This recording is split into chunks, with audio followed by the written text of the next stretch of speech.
all lies will be exposed.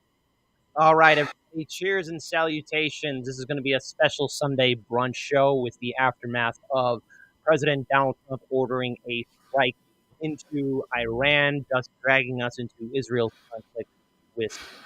I'm joined here today with two outstanding colleagues and commentators, hosts of the Eyes Wide Open podcast, Nick Thompson, fellow Chicagoan, and also Semper Fidelis to my fellow Marine, New York commentator, radio host, entrepreneur, political activist, and candidate Larry Sharp. Gentlemen, I wish we were together for better times, maybe talking about less heavy material, but here we are on the precipice, crossing the Rubicon for World War III. And I know we've said this numerous times that, oh, this could be it, this could be it.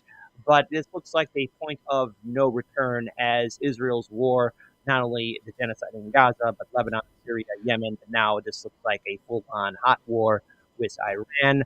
I'm literally speechless that we are here at this point. So I think it's only fair to get everyone's thoughts on it. I know, Larry, you definitely had some hot takes, and I know, Nick, you got some commentary as well because you were on my show last Friday. So, Nick, we'll start off with you with your initial thoughts, and then I want to hand it over to my fellow Marine, Larry Sharp. So take it away, Nick, shooting first. I thought I was actually going to be at brunch this morning, but here we are. So I was actually shocked yesterday. I was getting ready to go to my friend's birthday party, and the news broke, which was just on in the background. And I literally was like, wow, we just did this. We just bombed Iran. Initially, I thought, wow, well, this is World War III. If we weren't already in it, we're definitely in it now.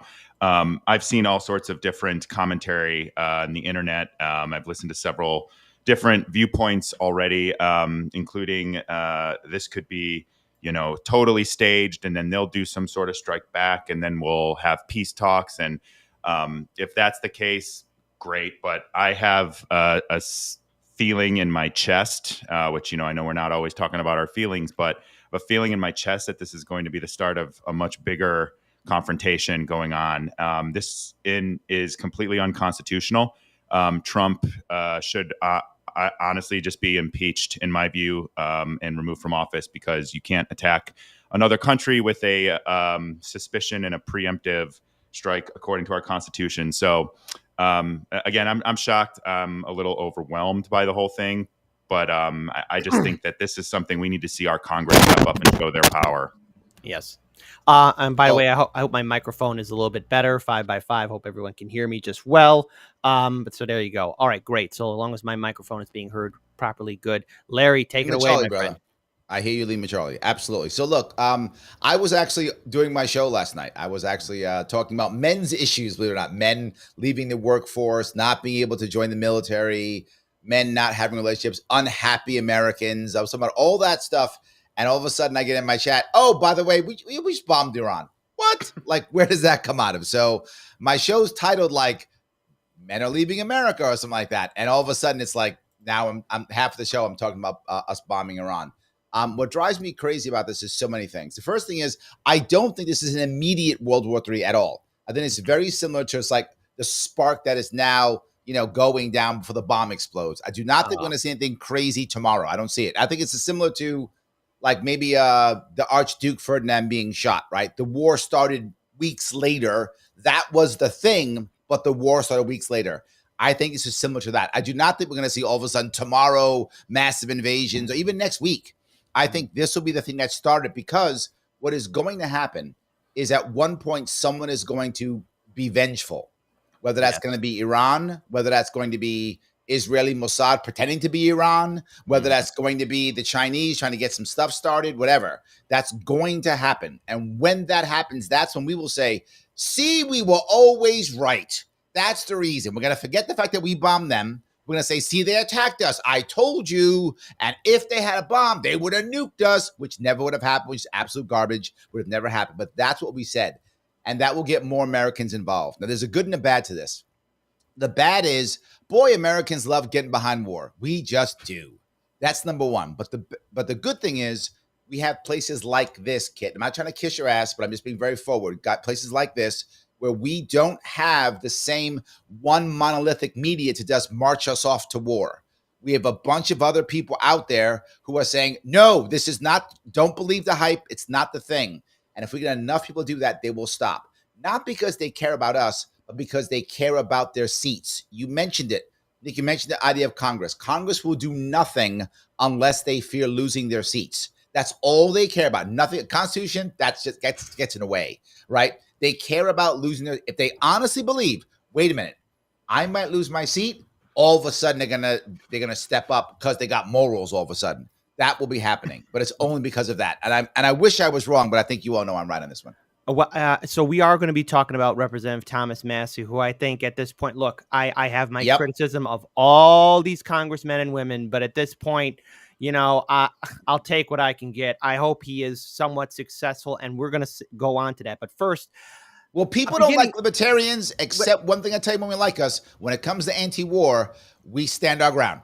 Look, but here's the thing. Here's the thing. Before we talk about Representative Thomas Massie, we need to do a little bit of a time travel to June 17th, or at least June 16th, when Tucker Carlson owned Ted Cruz, Senator Ted Cruz, because, see, the thing is, we should have looked more into this. We should have curb stomped this video a little bit more, because Ted Cruz gave away the secret sauce. And so I want to play this video here in which, you know, more or less correct statement here. Tucker Carlson made some breaking news. That Ted Cruz said, like, no, we're actively involved. So let's play this video in its full entirety. So let's play it. How many people live in Iran, by the way? I don't know the population. At all? No, I don't know the population. You don't know the population of the country you seek to topple? How many people live in Iran? 92 million. Okay. Yeah. How could you not know that? I don't sit around memorizing population tables. Well, it's kind of relevant because you're calling for the overthrow of the government. Why is it relevant whether it's, because it's 90 million or 80 million or 100 million? Why is that because if relevant? you don't know anything about the country... I didn't say I don't know anything about Okay, what's the ethnic mix of Iran? Critical question. Persians, what predominantly Shia. Okay, this is cute. It's not okay. even... You don't know anything about Iran. So okay, actually, I am not the Tucker Carlson expert on Iran. You're a senator who's calling for the overthrow of the government. You're the one who claims anything about the country. No, you don't know anything about the country. You're the one who claims they're not trying to murder Donald Trump. You're the I'm one not saying that. Who can't figure out if it was a good idea to kill General Soleimani, and you said it was bad. You don't believe they're trying to murder Trump. Yes, I do. Because you're not calling for military strikes against them in retaliation. And if you really believe we're carrying out military strikes today. You said Israel was. Right, with our help. I said we. Israel is leading them, but we're supporting them. Well, there's breaking news here because the U.S. government last night denied, the National Security Council spokesman Alex Pfeiffer denied on behalf of Trump that we were acting on Israel's behalf in any offensive capacity. No, we're not bombing them. Israel's bombing them. You just said we were. We are supporting this is Israel. High stakes. You're a senator. If you're saying the United States government is at war with Iran right now, people are listening. Okay. Yeah. All right. So there you have it. There you go. There's no debate about it. Yep. But that was the canary in the coal mine, ladies and gentlemen. That is a sitting U.S. senator bleeping out or spilling the tea, sharing with all of us that no, there was some active involvement. And the thing is, now we know, especially if we go back even earlier when Donald Trump was telling military personnel and civilian personnel at U.S. embassies in Bahrain or Iraq to get out. And why get out? Because there was a potential airstrike that was going to possibly take place, which it did take place on Iranian soil, which then led to the killing of some chief of staff of the Iranian military. And now we led up to what happened to the events on Saturday, June 21st, 2025, in which now we have been dragged into it. Larry, I know you got something to say. Take it away. And then Nick, I'm going to hand it to you. You know we don't, look, brother, you know this. You don't evacuate a base in one day. Yep. That's not how that works. Nope. So if you're evacuating bases, you know at least a week in advance. Yes. Right? You got ammo you got to get out. You got sensitive material you got out. You got all kind of stuff you got to get out of that base. You don't walk out of that unless that base is literally being bombed. You are not leaving that base in a day. So they knew already in advance this was going to happen for sure. The worst part about this is, I know that Tucker Carlson was trying to get Ted Cruz, and he deserved to be got. Don't get me wrong. But that ethnic mix, that was a critical question that if you're going to try to, and what they're doing here is they're not actually trying to do regime change. They're doing something worse, regime collapse. They're trying to copy what they did in Syria, right? Syria wasn't regime change. Yeah. Syria was regime collapse. So now it becomes a rump state that's kind of not really a country, kind of ethnic backgrounds, Kurds, all this kind of good stuff is screwed up in Syria. They're trying to copy that in Iran, which means more death, more problems. Actually, regime change is actually better. I mean, they're both terrible, but on a terribleometer, regime change is like a 10, regime collapse like a 12. So it's bad no matter what. So I think this is even worse, and you see it there, and Cruz doesn't care. That's the worst part. He doesn't care. He just wants to be America, yeah. That's all he cares about, nothing else. Mm-hmm. And I also add on to this too, as you know, my prior military service, your prior military service, you know, when it comes down to moving a base or either that personnel moving, like you are told in advance, and then something happens a few days later, like there's something happening down the pipe, and like whether you like it or not, I mean that's just how it is. And I think there should have been more active involvement. And to which I will say again to the people of the No Kings March, I know you're going to do your stupid glorified parade on July 4th. Anyone who's anti-war right now, bare minimum, no less than 100 million Americans right now need to be calling, knocking on the door of their House representative or U.S. senator, texting, emailing, posting on social media. If you are against this war, I don't care where you politically align, what generation you're part of, or how you voted, you need to start speaking out. People need to be flooding the streets. Now, the thing is, I've gotten some criticism from people like, oh, well, gee, Hardlands Media, you're an armchair general. The reason why I am critical of the protests is because I covered it during the first 4 years of Trump's administration, and then I saw jack shit. Sorry.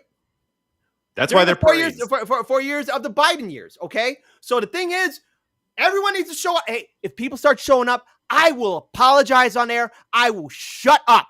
So long as we don't go to Trump Tower, all right? But we need to start knocking the doors of these politicians, because once those nukes drop, because as we have talked about before, once these nukes drop, boom, that's it. Now, is it going to happen tomorrow? No, but this could be a lead up to potentially worse situations, and things can escalate. It's not too late to push things back, but now with the realm of revenge and hatred and people dying, well, good luck, because we've already laid down the foundations for war, because Pakistan's got nukes, so does India. Is Pakistan going to join in and side with Iran, China, Russia? And not to mention, you talked about how Syria is right now politically unstable. We've seen this before with Libya. Do we want Iran, a country that size, to have nobody in charge? And I'm against regime change war, but do we want to have a vacuum there? The United States has been actively involved in Iran and overthrowing its government and putting in its own regime since 1950, okay? There was a democracy there. There was a national government there. And you know what? Maybe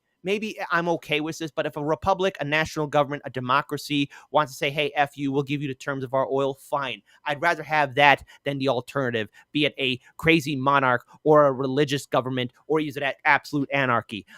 Maybe it would have been better to have another democracy or republic in the Middle East, in that region. Maybe, perhaps in an alternate dimension, maybe that was the case. But we have done damage to Iran. Leave people alone to make their own government, whatever that might be. How about that? Let them be what they want to be. Right, well, this is going to, and the whole scenario you laid out will be another century of terrorism, hate for America. And people need to understand that when these leaders or these people say they hate America, they don't hate you. They hate what our government does to them, because they want to be a sovereign nation. Let countries decide the type of government that they want to have.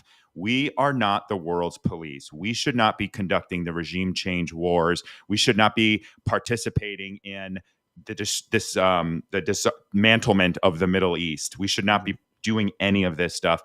And when it comes to these protests that are coming up on July 4th, when it comes to calling your senator, the message needs to be clear and simple. And this is where, Kit, we talked about this Friday. We don't have any leaders. Because we don't have any leaders, there is no messaging and there are no demands. It's just parades of people walking around saying, I hate Trump or F you Trump or whatever. The message is clear. No war with Iran.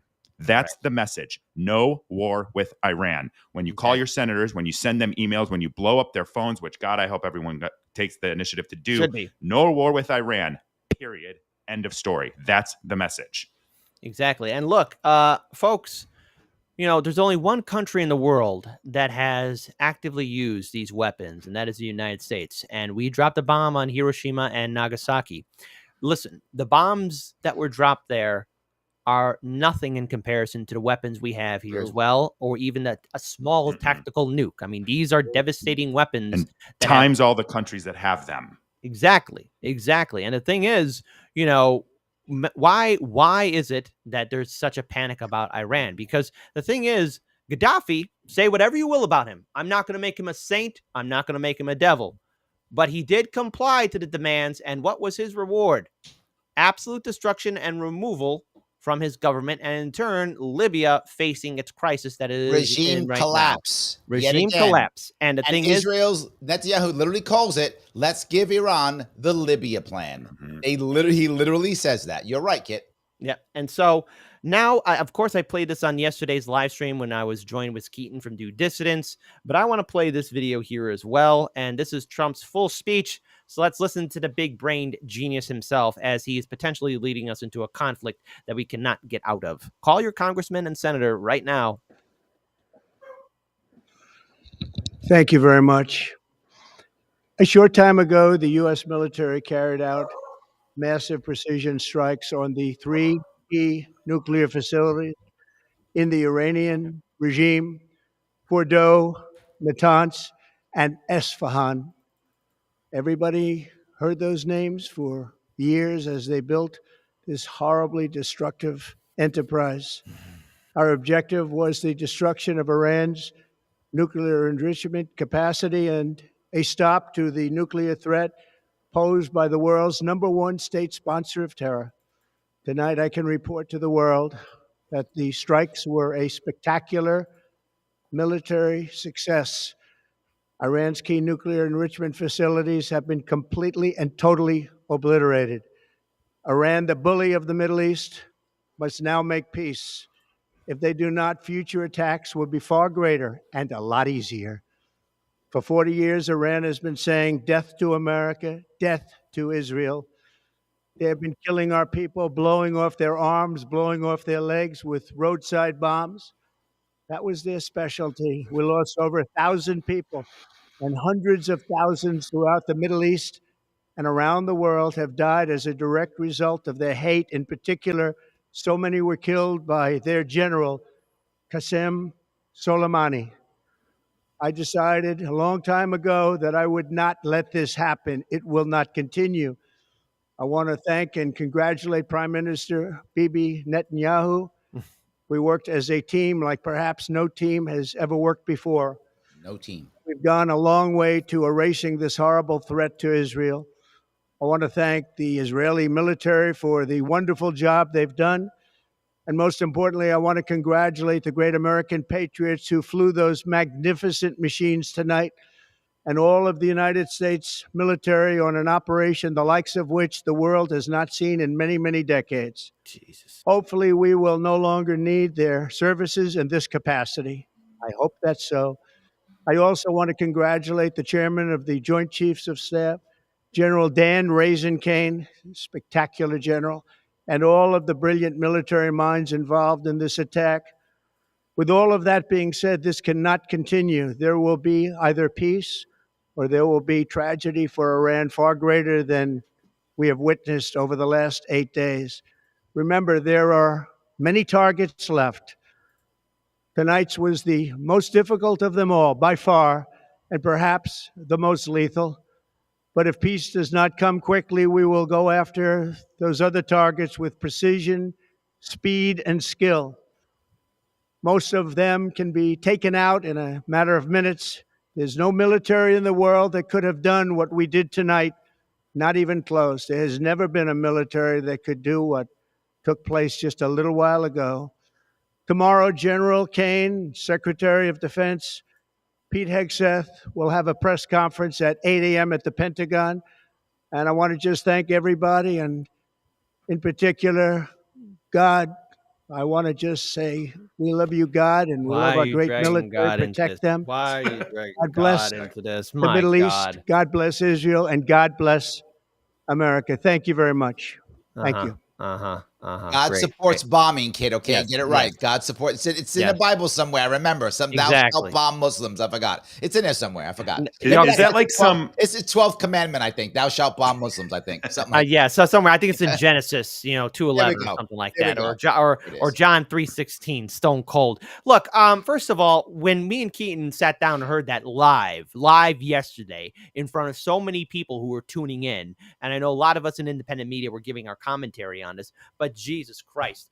I mean, seriously, you're thanking God for bombing people. Like, I mean, maybe I'm reading the Bible wrong, but I think God is like, hey, everyone, you are all part of me. I love you all equally, or something of that nature. But perhaps maybe that's just my big old heart. It's my weakness. It's my kindness is my weakness. But when I hear a president saying, well, all right, I just punched you in the balls. I slapped you in the mouth. I spit on your floor. I shot your dog, and I drank all your beer. Let's have peace now. Time for peace now. Oh, don't forget, and thank God, because as soon as you thank God, you immediately disarm the wreckage that you just caused. How stupid do they talk to us? We're idiots. And at no point do you see. Again, you have the three stooges behind him, the Secretary of Defense, your Secretary of State, the Vice President, all of them now. Hey, this is your thing. And if you supported Trump, and I'm seeing a lot of Trump, I'm seeing a civil war between the MAGA influencers now and some of those diehard Trump supporters. Hey, welcome to what the left went through for the last 8 years. Because if you are anti-war, libertarian, Trump supporter, liberal, socialist, green, time out. Put aside your differences. This president is going to lead us into disaster, and there are plenty of Democrat and Republican lawmakers that have AIPAC babysitters, to quote Thomas Massie, and we'll be bringing him up. You need to call these people up and lay down the law. It is inexcusable. The American people have to show the world we are not for this, because if this gets out of hand, as Larry said, look, for all we know, this could be just a little bit more tit for tat. It could be but it also could be like Archduke Ferdinand. And that went swimmingly well because he gets shot and then up the ante. And then, hey, here we are in the war. It's all a buildup. It's all a process. Yep. Maybe we get lucky, but how many times are we going to be dodging that bullet? How many times are we going to get lucky? That luck does run out. Well, I'll give maybe a chance for something positive, right? Oh, okay. As you mentioned, Trump's supporters are very loyal. I mean, they are so forgiving. So the one good thing is, if he does turn this around, if anyone could, it's him, right? If anyone can, it's him. I'm not saying he can't either, but I'm saying if this was someone else, there's no way it could do it, because they walk down a road they can't turn around. Trump can turn anything around. He can be like, oh, today, now I love Iran. I don't know. He can just do it tomorrow. He can go, oh, that was my best buddy. Look at what happened with North Korea. Correct. We went from, hey, little rocket man, I've got a button, it's bigger and it works, to let's shake hands. I'm going to cross over into North Korea and put this on TV. That's a great point. If anyone could flip this around at the snap, I'm not saying he will. Correct. I don't know if he will. Yeah. But if anyone can, it's him. Yeah. I want to have your optimism, gentlemen. And, I like I said, you bring up the point with North Korea. But see, the thing is, Israel's been actively engaging and constantly instigating with its neighbors, Lebanon, Syria, Yemen, Gaza, West Bank, and now Iran. And we are seeing Iran fight back, and they have made some threats. But I also want to pull this up here as well, because this is Netanyahu's address. And say it with me, folks. What could go wrong? Congratulations, President Trump. Your bold decision to target Iran's nuclear facilities with the awesome and righteous might of the United States will change history. In Operation Rising Lion, Israel has done truly amazing things. But in tonight's action against Iran's nuclear facilities, America has been truly unsurpassed. It has done what no other country on earth could do. History will record that President Trump acted to deny the world's most dangerous regime the world's most dangerous weapons. His leadership today has created a pivot of history that can help lead the Middle East and beyond to a future of prosperity and peace. President Trump and I often say, peace through strength. First comes strength, then comes peace. And tonight, President Trump and the United States acted with a lot of strength. Oh, God. President Trump, I thank you. The people of Israel thank you. The forces of civilization thank you. God bless America. God bless Israel. And may God bless our unshakable alliance, our unbreakable faith. Say it with me, So folks. I want to touch He his had a fast. wargasm right there on national TV. I gotta say, he said Iran is the most dangerous nation. I'm trying to remember all the countries Iran has invaded. Oh wait, none. None. Yeah. Right. Yeah, none. Oh yeah, none. And the times when he says, "Oh," Trump goes, "Oh, Iran's been blowing our people up." Where did they do it up? Oh yeah, in Iraq, where we invaded. That's where that was. Oh right. Where we invaded because they're the Over most what dangerous. was it again? WMDs. Hey, but they at least we were told they had them. Now we're told for 30 years, oh, they're thinking about maybe possibly having enough uranium enriched that they could maybe make one.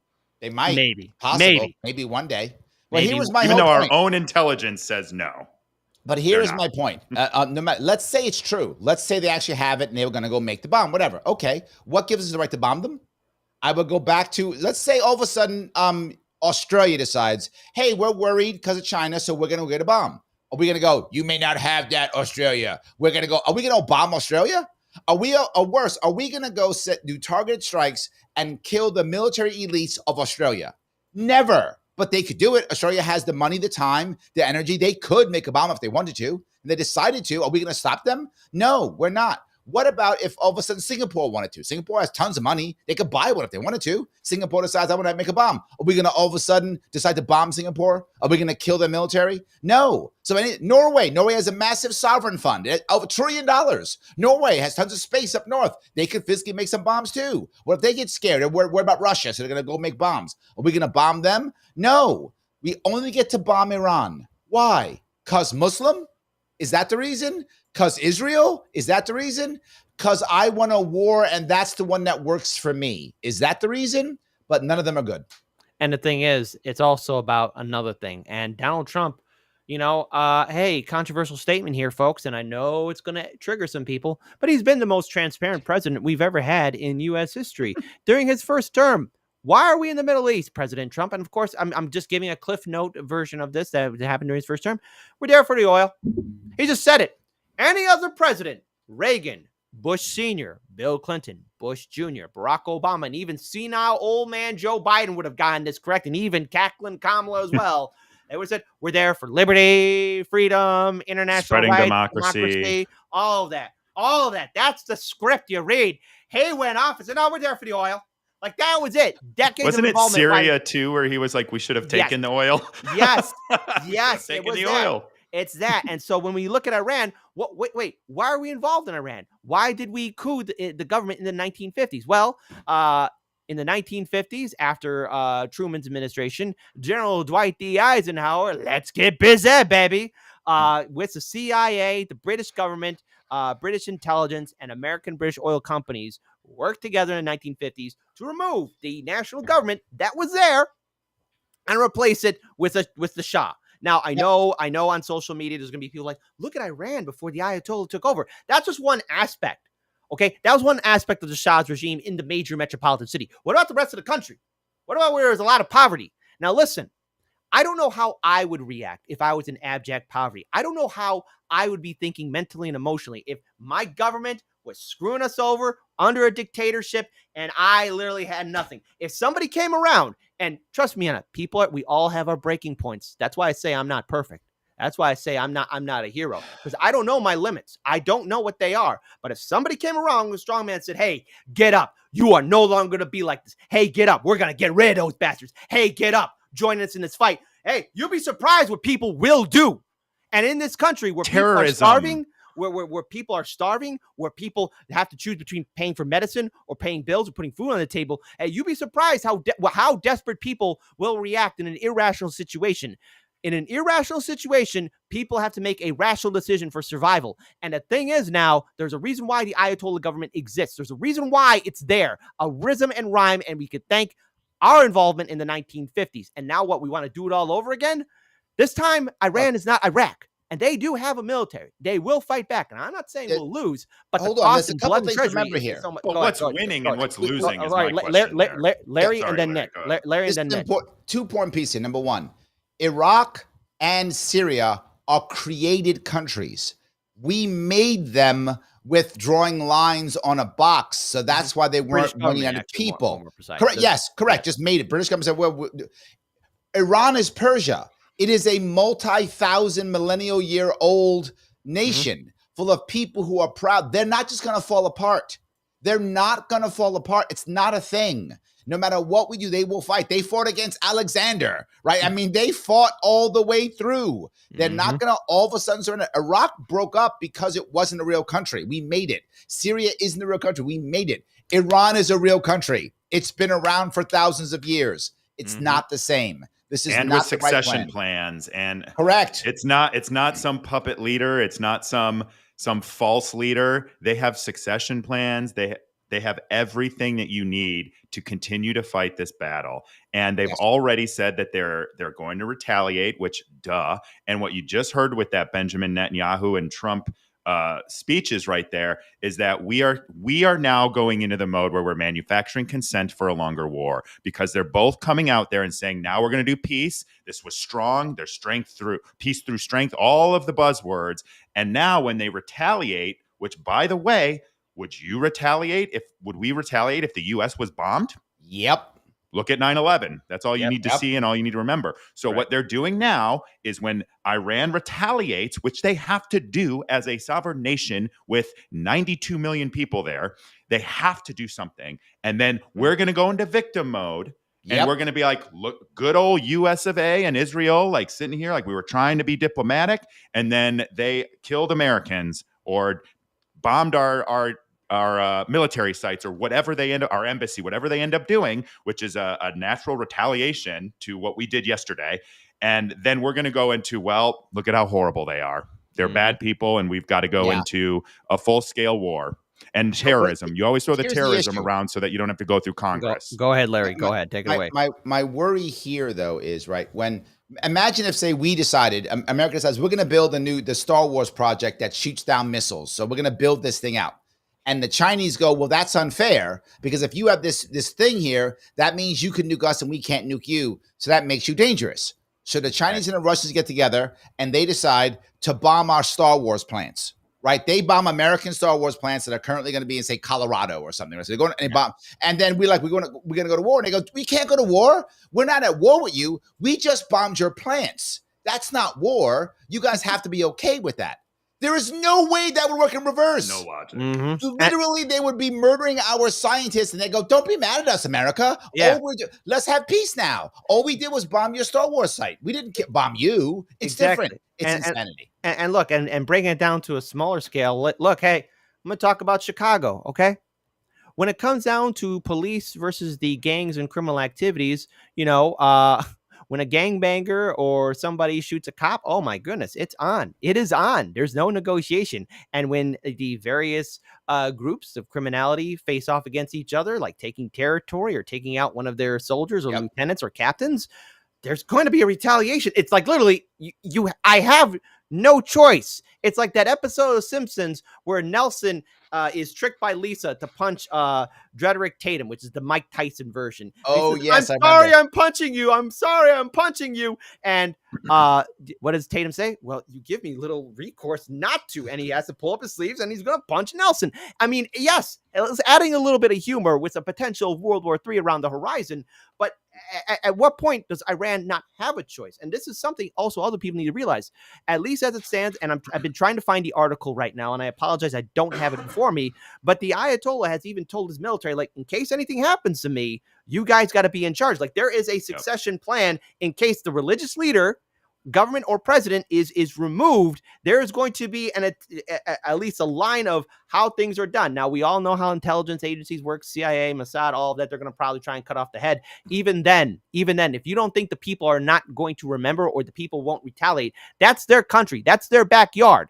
Okay, same thing like Iraq. When I was deployed there, I was going to somebody else's backyard. Okay, that's the truth of it. But I had to come home. They stay there. They stayed there. And the thing is, for the past 20 plus years, All these insurgent groups and terrorist groups have been watching how Israel, the United States have been operating. If you don't think Iran hasn't been keeping an eye on how we operate or do our tactics, you're gravely mistaken. And the thing is, Trump has been the perfect patsy to lead us into this conflict. And I have a couple of videos here where now the administration is responding, from J.D. Vance to the Secretary of Defense. But gentlemen, I want to give you... I'm so Larry. and do you think J.D. Vance? So disappointed in J.D. Oh, yeah, Vance. me too. Yeah. He looked like a hostage victim in that video last night. Like he was like, I felt like he was staring directly at me through that camera. But my other thing, and I brought this up on Friday, I want to bring it up again.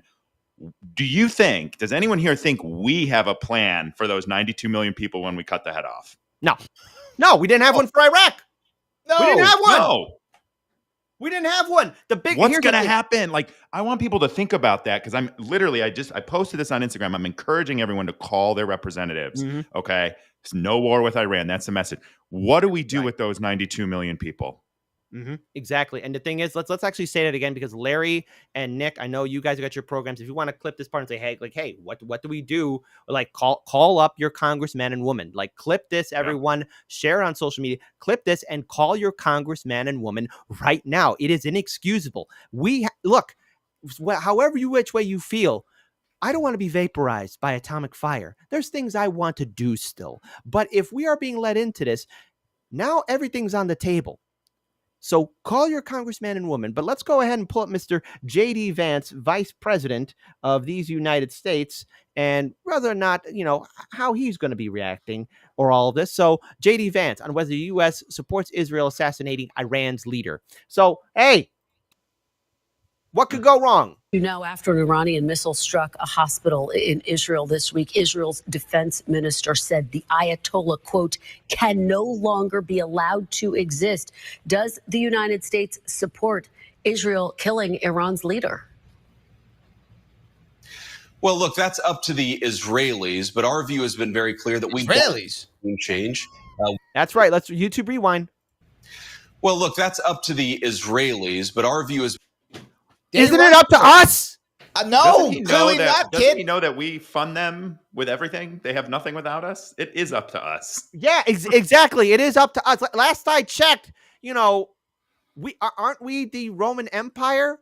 Aren't we the ones in charge? Aren't we? One more time and then we'll finish. It's only 34 seconds. Well, look, that's up to the Israelis, but our view has been very clear that we don't want a regime change. We do not want to protract this or build this out any more than it's already been built out. We want to end their nuclear program, and then we want to talk to the Iranians about a long-term settlement here. After a long-term settlement after you slap me in the mouth. One more video here. Let's just pull this up here of Vice President J.D. Vance. Hang on, gentlemen. What we've said to the Iranians is we do not want war with Iran. We actually want peace. But we want peace in the context of them not having a nuclear weapons program. And that's exactly what the president accomplished last night. I really think there are two big questions for the Iranians here. Are they going to attack American troops, or are they going to continue with their nuclear weapons program? And if they leave American troops out of it and they decide to give up their nuclear weapons program once and for all, then I think the president has been very clear. We can have a good relationship with the Iranians. We can have a peaceful situation in that region of the world. We have to step back a little bit, Kristen, and remind ourselves that we negotiated aggressively with the Iranians to try to find a peaceful settlement to this conflict. It was only when the president decided that the Iranians were not negotiating in good faith that he took this action. He didn't take it lightly, but I actually think it provides an opportunity to reset this relationship, reset these negotiations, and get us in a place where Iran can decide not to be a threat to its neighbors, not to be a threat to the United States. And if they're willing to do that, the United States is all ears. All right. So if we would just bomb. Look, you want peace? Bomb your people. Bomb them into peace. That's the issue. Don't you know? God, you don't get it, Kit. You don't understand. You have to bomb your friends, and then they'll be your buddies. God, just get it right.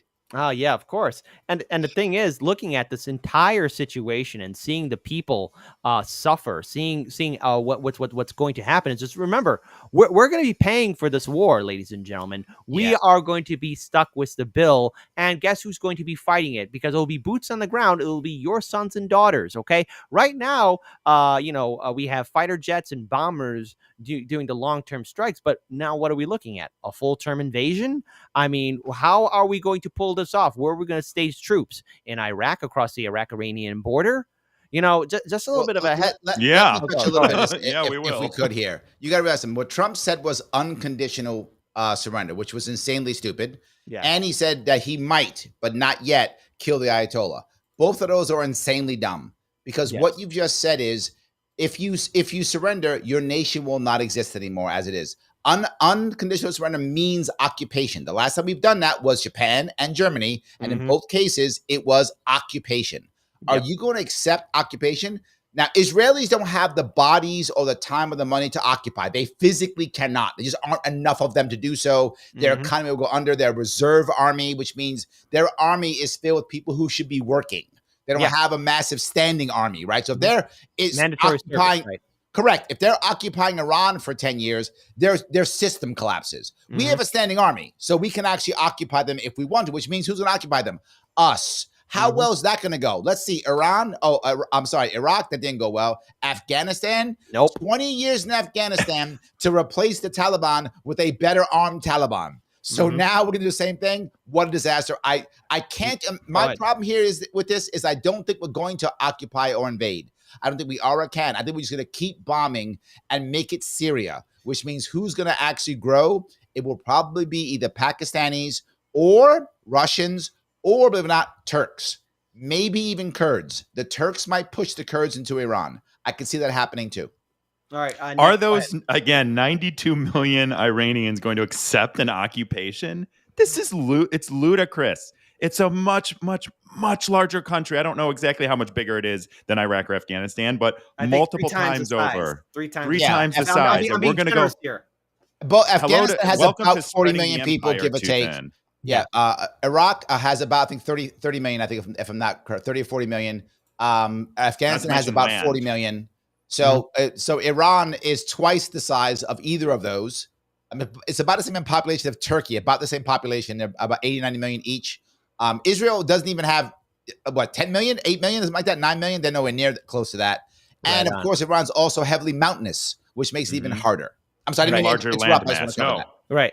And the thing is too, I want to bring up, just because you brought up unconditional surrender, that was brought up to which was done in World War II to Italy, Japan, Germany. Sorry, I have to throw in my little Roman humor here. For the Axis powers. And yes, we did occupy these countries. United States occupied half of Germany, West Germany, and West Berlin. We occupied Italy, and yes, we also occupied Japan. But the thing is, the bureaucracy still remains. See, Iran, once you remove the entire government, just like what we did with Iraq, Saddam Hussein was able to keep that country together. Once all those people were gone, it was like, all right, hey, Saddam's gone. I don't owe anything to my neighbors, because guess what? Iraq was only held together by Saddam. Iran is a different ball game. Yep. Because it's a culture that's been around for thousands of years. It's a people that have been around for thousands of years. And not to mention, look, we got our propaganda. So do they. And now, guess what happens? If Iran is destabilized, the government is gone. You know what the remnants of the people, especially of the Ayatollah's government, will see? See, we told you U.S. was always the great Satan. We told you they were always going to do this. We told you. And they're going to do I told you. So you know what? Everyone's going to be like, you guys were right. And it's going to be reaffirming in there. So the Netanyahu and Trump administration need to really consider this. Like, hey, if they go all the way in here, you might be creating a Frankenstein 10 years down, 15 years, 20 years down the road that will be very unstoppable, and the whole world will be watching. That's if there's still a world, because you got to factor in Pakistan, which has a trade and alliance with Iran. You also have to factor in China and Russia as well, because if and a North nuke Korea. is dropped, North Korea as well. But you also have to factor in, like, if a nuke is dropped, even a tactical nuke, how does the world respond to this? How do you think Putin's going to be like, oh, they used a tactical nuke? Could my country be I'll hit? sit. China will look at it. Pakistan will look at it. India and Pakistan still have that tense back and forth. I mean, once a tactical nuke is used, it's sort of like teacher, he did it, so I'm going to do it too. And it's stupid. It's a dumb mentality, but it changes the ball game to a point of no return. Now, it's not too late to do peace talks, I know, but here's the thing. When you got people like this, gentlemen, hold on, bear with me for this one, because this guy, as soon as he got the news, I'm willing to bet he kept on jerking it all night. Gets that? You love him. Bolton. You know he was foaming at the mouth. Sorry for my vulgar language. Wargasms all over the place. This guy here, oh man, he must have been on. If there was one person in the world that was happy, it's this douchebag. He's ready to go apologize to Trump right now. Surprised that President Trump took such decisive action? Well, let me say this unequivocally. I think President Trump made the right decision for America to attack Iran's nuclear weapons program. And I think we're on the verge of potentially seeing regime change in Iran as part of that. I think this is a huge change in the Middle East. It was a decisive action. It was the right thing to do. I thought somebody should do it for a long time. Better late than never. Of course you did. Yeah. Now, look, I definitely want to quote my friend here, Daniel. It's like, look, we will survive this. This isn't the first time we've had, the threat of World War III over our heads. And the thing is, to his point, and Larry, to your point, and even Nick, to your point, because maybe I had a knee-jerk reaction yesterday reacting to this and watching this and giving commentary to this. It's just going to be a process of time. It all really depends on the actions of the leaders, because the more there's going to be intensification in action, there has to be a retaliation. And either Iran or, God forbid, maybe a false flag could be done. And then it's like, okay, here we go. It's escalating further and further and further and further and further. And, just to add a little bit more humor into here, yesterday was a day off and I should have known better. If things are going good for me, I don't get what I want. Murphy's Law. And see, the thing is, I was watching. No, gentlemen, you're going to laugh your asses off. I was watching the 2024 film, The Apprentice, about Donald Trump and his first lawyer. And I know. Great movie, 10 out of 10. Then I saw the film Mountainhead. And, seeing these tech oligarchs. And so I was thinking, like, it's a good day off. And I was doing some YouTube shorts saying, like, hey, guys, I watched this video. Hey, guys, I watched it. It was a rare day off. And then all of a sudden, I get a message from one of my people on Discord, one of my party animals, saying, hey, Kit, Trump just ordered U.S. bombers to bomb Iran. And I'm like, oh, I knew it. And that's when I, decided to set up a stream. I invited Keenan from Due Dissidence to join in. And he was like, yeah, sure, I'll join in. And then here we go. We got WW3. And so, maybe I'm wrong here, but this is just a buildup. I want to bring up the Secretary of Defense here, folks. The Secretary of Defense here, where he talks about, if this is going to be a protracted war or not. Let's play this. The president may not want an open-ended conflict. The Iranians may disagree. Are you prepared for a protracted war? Well, anything can happen in conflict. We acknowledge that. But the scope of this was intentionally limited. That's the message that we're sending. With the capabilities of the American military, nearly unlimited. So Iran in that has a choice. But we've made it very clear to them, this is nuclear sites, this is nuclear capabilities, this is the line that the president set, and we set that back. Now is the time to come forward for peace. But I think one of the takeaways from this as well is the unprecedented level of ongoing cooperation. I can't speak highly enough of the chairman and his staff and General Kurilla in CENTCOM, what they've done to look around the corner, to pre-position, to understand how an operation like this comes together. The scope and scale of what occurred last night would take the breath away of almost any American if you had an opportunity to watch it in real time. And I think Tehran is certainly calculating the reality that planes flew from the middle of America and Missouri overnight, completely undetected over 3 of their most highly sensitive sites. And we were able to destroy nuclear capabilities. And our boys in those bombers are on their way home right now. We believe that'll have a clear psychological impact on how they view the future. And we certainly hope they take the path of negotiated peace. But I could not be more proud of how this building operated, of the precision, the sensitivity and the professionalism of the troops involved in this. I also want to add on here too, as well, gentlemen, just to add it in here. Just remember everything that he said here, but here's where he brings up Tulsi Gabbard, where, you know, in March he said that they don't have weapons of mass destruction. What? Well, if you follow her tweet, she said that we were misquoting her. So. Yeah, misquoting her. Brilliant job, Tulsi. Yeah. 8 years. What a sellout! Like, what was the point of her? What was her point? Disappointment. I'm going to reserve my thoughts for Tulsi after, because I want you two to comment on the Mr. Secretary of Defense after this video here.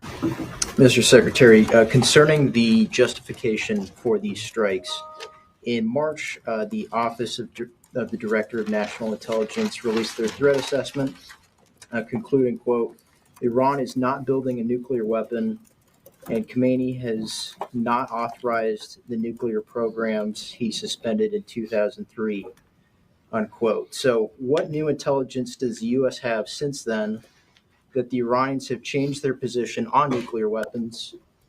And does this new intelligence come from U.S. sources and methods, or are we getting this information from other countries? Well, I would just simply say that the president's made it very clear. He's looked at all of this, all of the intelligence, all of the information, and come to the conclusion that the Iranian nuclear program is a threat, and was willing to take this precision operation to neutralize that threat in order to advance American national interests, reduce the Iranian nuclear program, and obviously collective self-defense of ourselves and our allies. So he looked at all of it, understood the nature of the threat, and took bold action I think the American people would expect in a commander-in-chief. Yeah. That's all we've got. It's Israeli intelligence. Gentlemen. Yeah. So basically what Trump said was, nah, that's it. That was his response. Nah. I mean, the fact that Netanyahu came out and said Iran was behind the assassination attempts, and he took that as intelligence.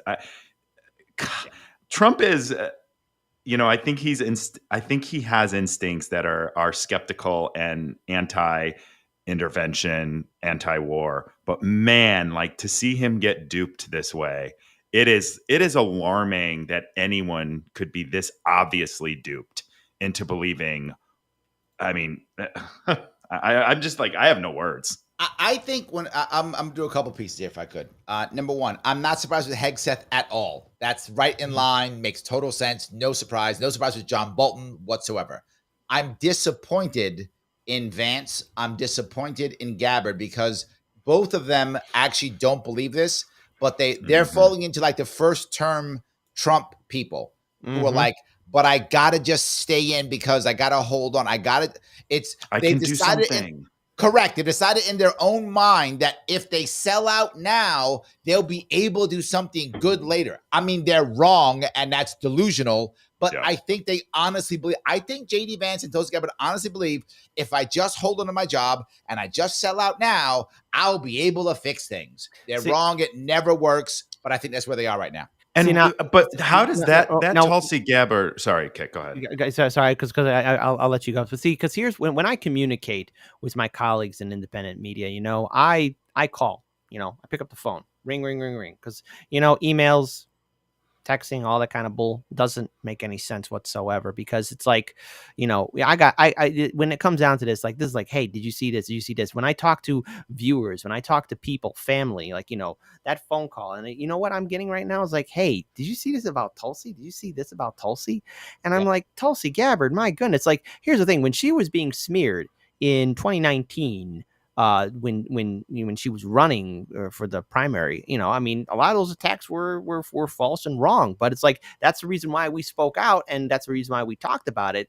And I remember talking to a lot of people, doing a lot of conference calls online, all that kind of stuff. And I'm like, are you guys witnessing this? Are you guys seeing this firsthand? And it is, for me, disappointing to see Tulsi, go down this route. But this is who she is. This is what she's willing to do. And now that you're with the Trump administration, Tulsi, you own it now. This is all you. And you could say something, but instead you're not, and you are allowing and showing that all your goodwill is now down the drain. Nick, take it away. Yep. That's what I was going to say. All the goodwill's down the drain. When she stepped down in 2016 from the DNC and endorsed Bernie and, you know, revealed the corruptness of the DNC in that entire primary. And then in 2020, when she stood up there and she eviscerated Kamala Harris and consequently eliminated her from the presidential race. And then slowly but surely, all of her strong stances that were just so brave at the time, she's just completely folded and knees have buckled. And I'm just so disappointed because I thought that she was one of those people that had the moral compass to be brave when it was difficult. And it turns out that right now she's sitting here gaslighting us literally in a single tweet where she's posting the video from March of her saying that there is no intelligence showing Iran is building a nuclear weapon. To sit there and say that's taken out of context. She's now gaslighting people. It's the biggest disappointment since Bernie Sanders 2016 and 2020 to me politically, because I trusted her to always be brave in acts of war because that's who she was supposed to be. And she ain't brave at all. I want to go one piece when it comes to Trump. I don't think Trump is being duped. What I think is Trump just is a short-term thinker when it comes to his own glory, his own success. And he wants to do what will get him the most success and glory now, which is why he changes his mind so often. I don't think he's being duped. He's like, oh, this will get people to love me. Oh, this will get me on Fox News. Oh, this will get me my Nobel Peace Prize. Oh, this will get me my accolades that I want. Okay, we're doing that now. Oh, we're doing that now. Oh, is that what it work? I think he's just a short-term thinker when it comes to that. I look at Trump as he is, in his mind, and has always been, a New York City real estate developer. And they look for the next deal, the next deal, the next deal. And they negotiate hard and they scream and yell and they don't mind if they lie or exaggerate. It's what they do. It's how they get shit done in his place.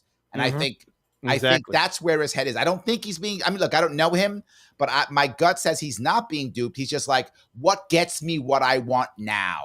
And what does he want now by doing this? Probably because, like, who's hey, listen, supporting this? Oh, well, it's probably because, remember, money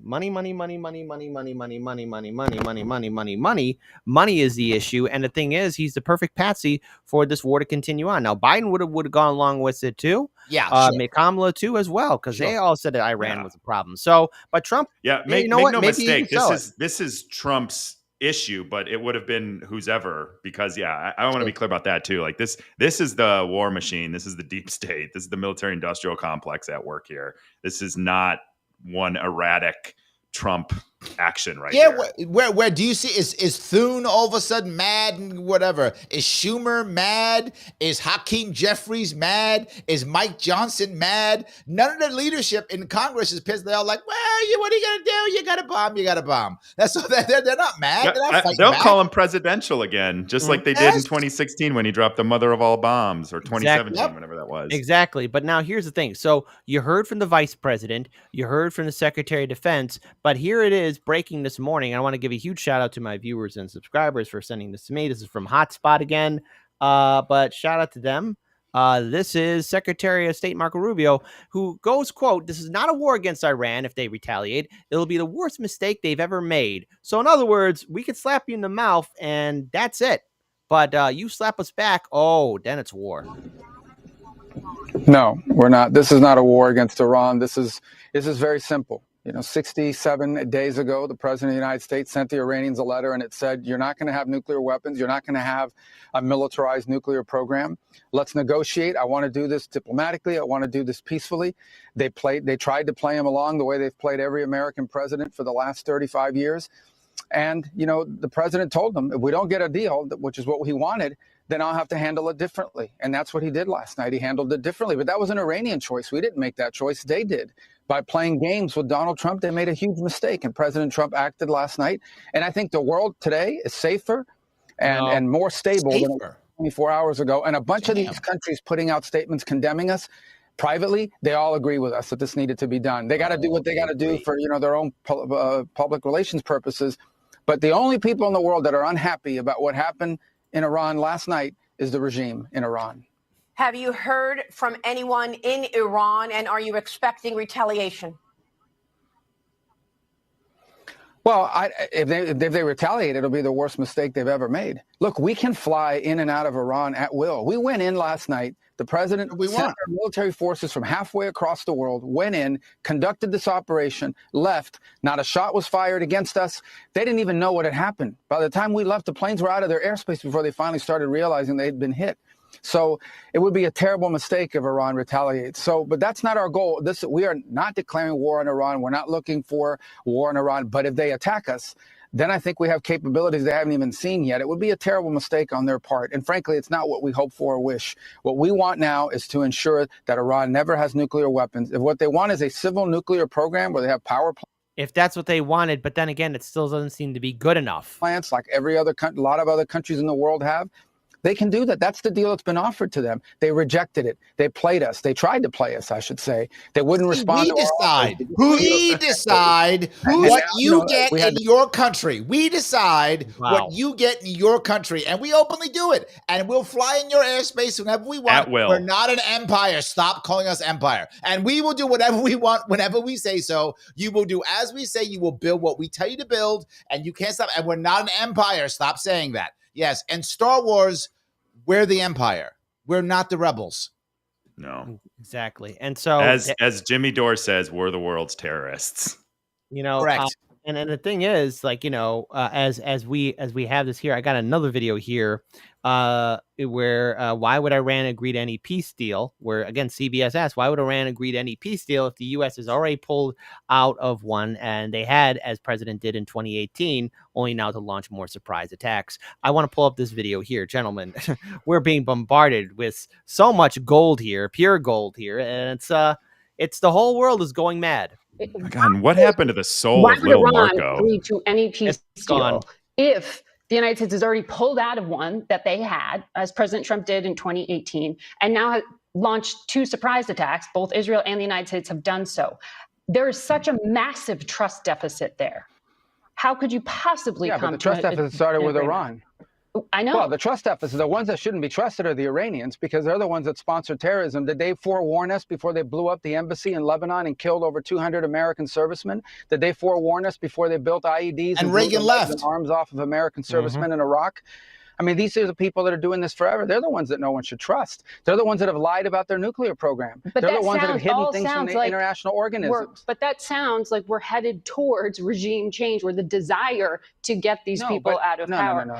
Are you? No, a serious foreign policy is one that's focused on identifying what our national interest is. You don't have to like the regime. There are a lot of regimes around the world that we don't like. Okay. But in this particular case, what we are focused on is not the changing of the regime.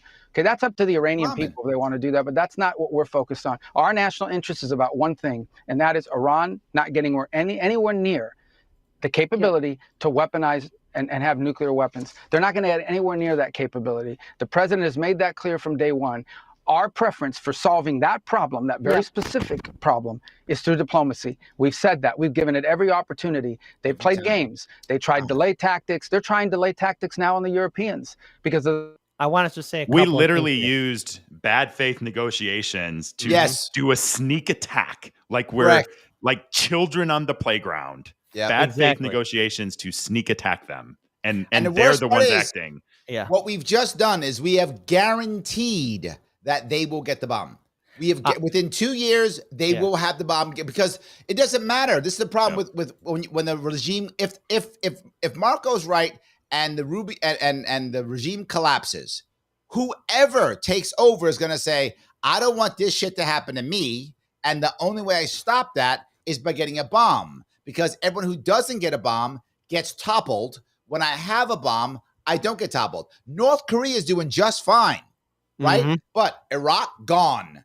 Libya, gone. When you say you won't get the bomb, you go away. When you get the bomb, you become okay. So we have guaranteed they're going to have the bomb now, 100%. I also want to add this on here as well. Like, it's not only just military strikes, but it's economic. If Iran is able to successfully close the Strait of Hormuz, folks, I'm not going to tell you what to do, but maybe after the show, fill up your tank of gas, get food now, maybe last you maybe 2 weeks, maybe a month, I don't know, give or take. Now's the time to buy and buy smart.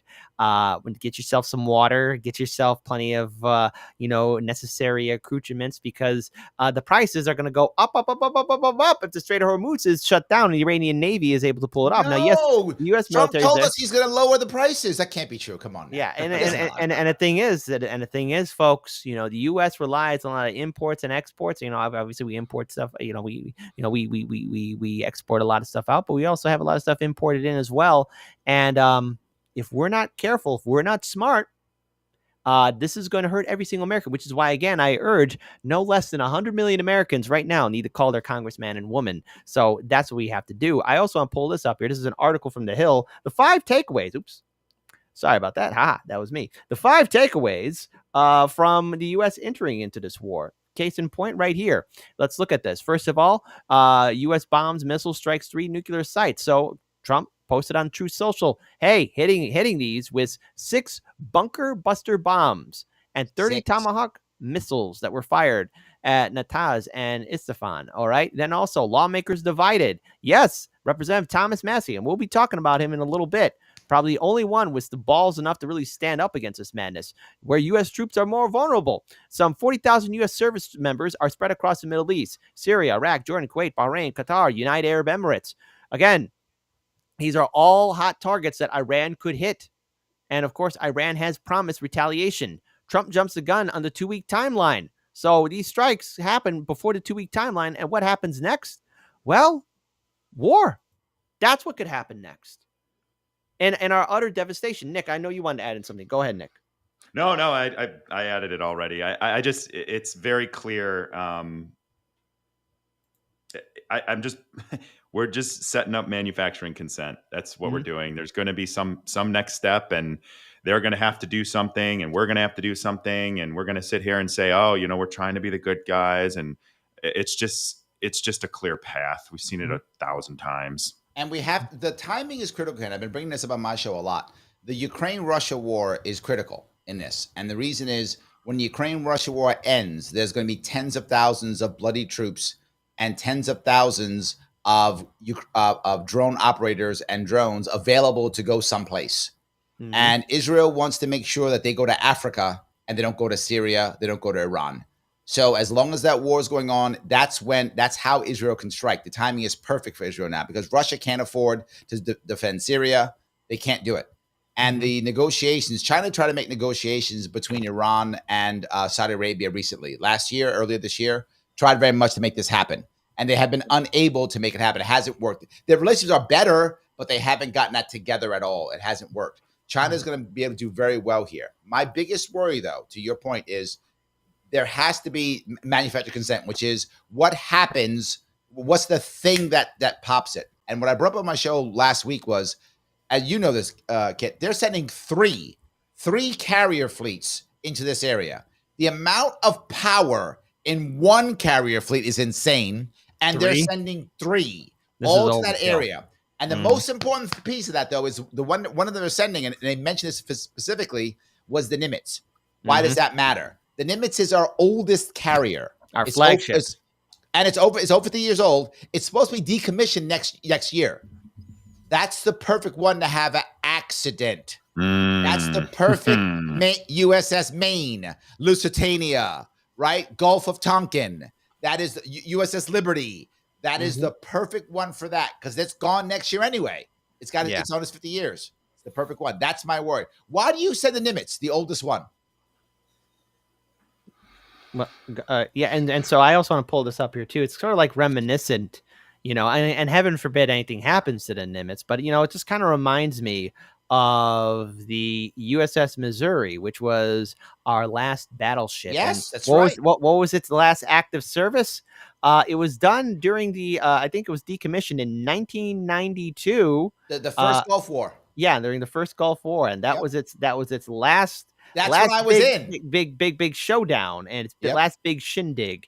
And we have the Nimitz, and then you have 2. And by the way, folks, it's not just the aircraft carriers by themselves, but they got support fleets. You have they have all the other vessels that are there to support and defend the aircraft carrier. And that's why it's a carrier group. It's over a dozen ships, including submarines. Mm-hmm. And what weighs with me and what should weigh with everybody else here that'll be watching this and sharing this on social media is, there is a chance that either Iran or something happens to the Nimitz. It's not the first time we've seen false flags, but what better thing to rally around than a U.S. aircraft carrier, or either that maybe stopping a potential attack from happening, because those three carrier groups, you think that the president of the United States is just going to allow the Strait of Hormuz to be shut down so the oil tankers don't go back and forth? You think Saudi Arabia is going to let that happen? The United Arab Emirates? Like, no, they want the oil to be flowing and they want to make sure that Iran's not going to stop it. I mean, this is a recipe for conflict in which you're going to have the two toughest kids on the block fight each other. I don't want to see that happen, but I also want to pull this up here too, because, just to switch things up, but here's been other reactions, and that is none other than everybody's favorite nutless wonder, Bernie Sanders. I know, he spoke. Hang on. Speaking of disappointment, here's Bernie Sanders. Yeah. Yes. We have completed our very successful attack on the 3 nuclear sites in Iran, etc.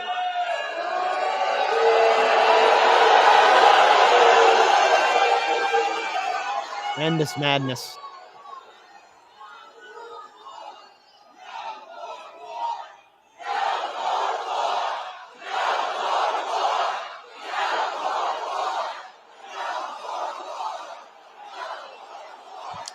This is what we need July 4th, but way more people.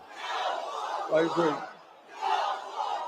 And I want to tell you something. Yeah, no more war. Yes, Bernie, I know, but maybe if you actually had balls, we'd have a much more of a larger anti-war movement. But of course, then you have geniuses like Charlie Kirk, who says, "Stay armed, stay vigilant. We have no idea how many sleeper cells are inside the United States.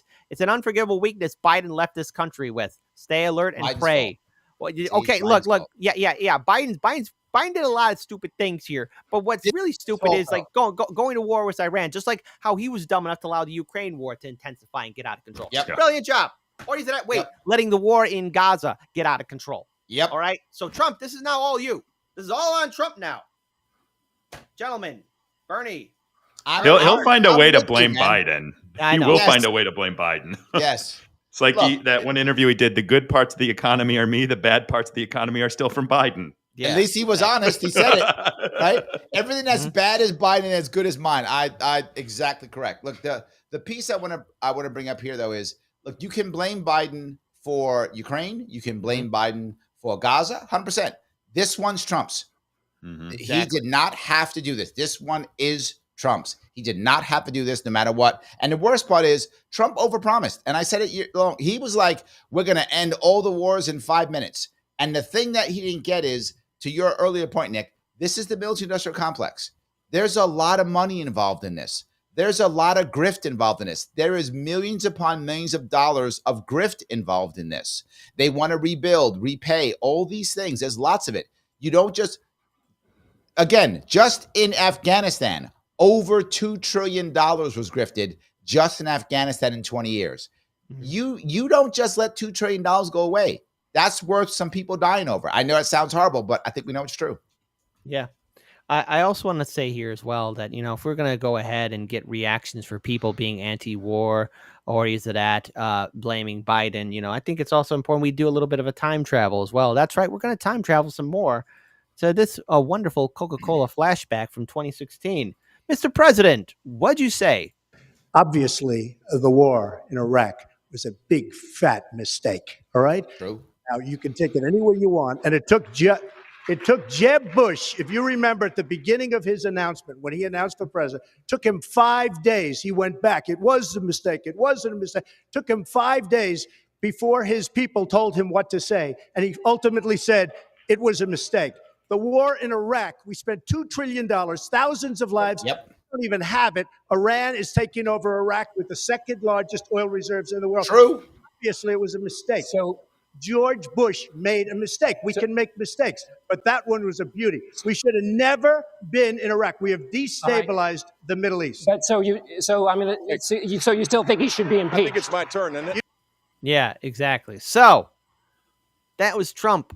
But also, listen, this actually happened earlier this month, but that was a time travel. We're going to go fast forward. And I can't believe Bill Clinton even said this. Hold on, everyone. Don't panic, because I want to get both of your thoughts on this. Mr. Netanyahu has long wanted to fight Iran because that way he can stay in office forever and ever. And he's been there most of the last 20 years. True. Is that wrong? Mm-hmm. I think we should be trying to diffuse it. And I hope President Trump will do that. I hope anybody there will do that. We've got to stop. We got to convince our friends in the Middle East that we'll stand with them and try to protect them. No. But choosing undeclared wars in which the primary victims are civilians who are not politically involved one way or the other, just want to live decent lives, is not a very good solution. Do I think that we have to try to stop Iran from having a nuclear weapon? I do. I tried at that, and we had some success.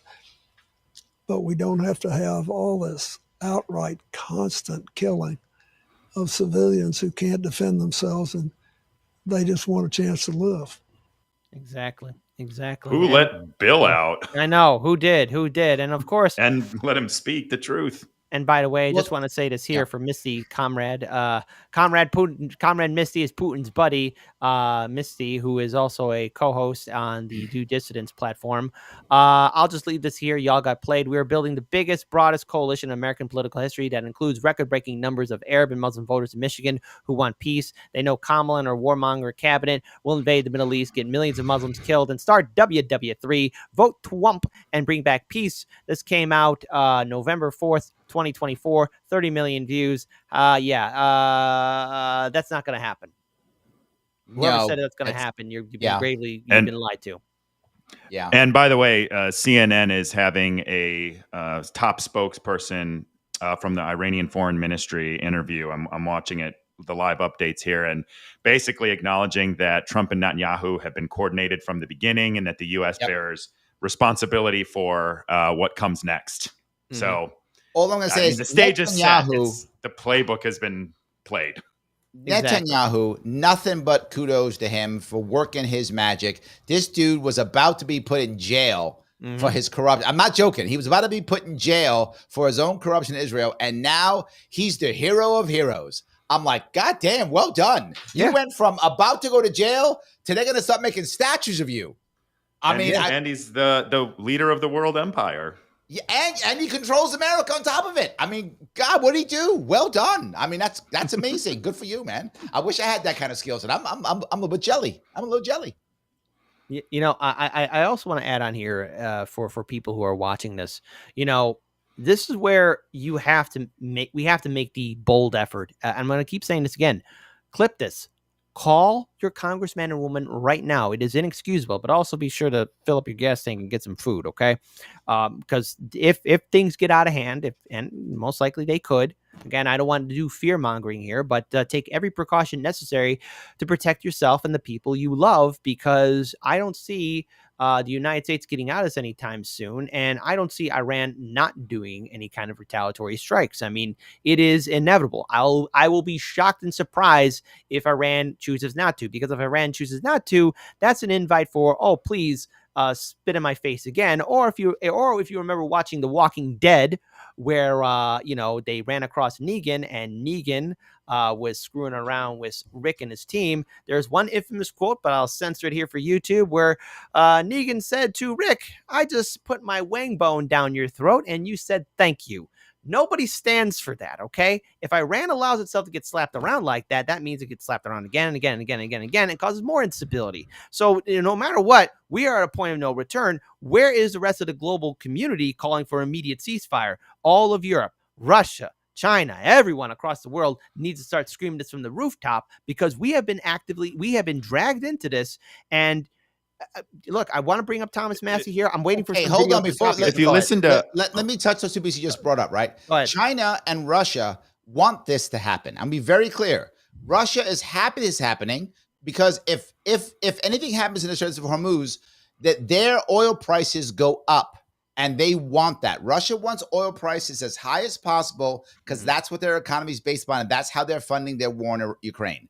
They are funding the war in Ukraine through cash from oil. So they're happy that happens. China is happy too, because China wants America in another Afghanistan. China would love for this. They would love this. That's why China, all those bombs and everything that Iran sent over to Israel, those are all Chinese made. The Chinese are going out of their way to shove all those drones. The Chinese are building a drone machinery, a drone industry like there's no tomorrow. They know the next army of the future is going to be a drone army, and they're going to be the ones making it. They make it. They can make everything right now. Then they're learning how to make it through Ukraine. They're learning how to make it through Iran. And people are so silly. They're like, oh, North Koreans, that Russia is so broken, they had to bring North Koreans in a fight for them. No, the North Koreans voluntarily put their troops there so they can learn how to fight, so they can actually be there. Now they have North Korean engineers are there now building what they're calling drone defensive roads, so that you can get your stuff through the roads without getting drone struck. Drones are the future. Chinese are building them, and they're learning how to do it, and they hope this happens in Iran. I just also want to add on here too, just for the little bit of a fear factor. But as we all know, we have big tech, not only here in the United States, but overseas in China, in Russia, where everyone is looking to advance AI. And, you know, we talked a little bit about artificial intelligence on the Post-Duopoly show and on other programs too.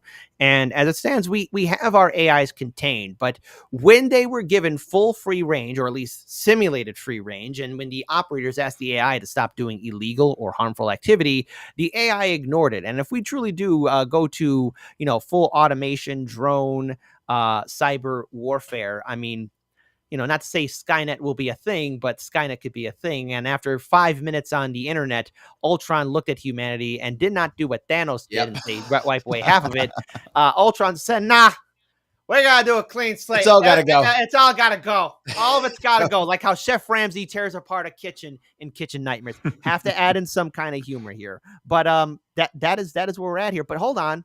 Let's actually have a little bit of humor here, because, you know, I want to hold on to the audacity of hope, but this was just a couple of weeks ago where the Brilliant Podcast thought Trump wanted a Nobel Peace Prize.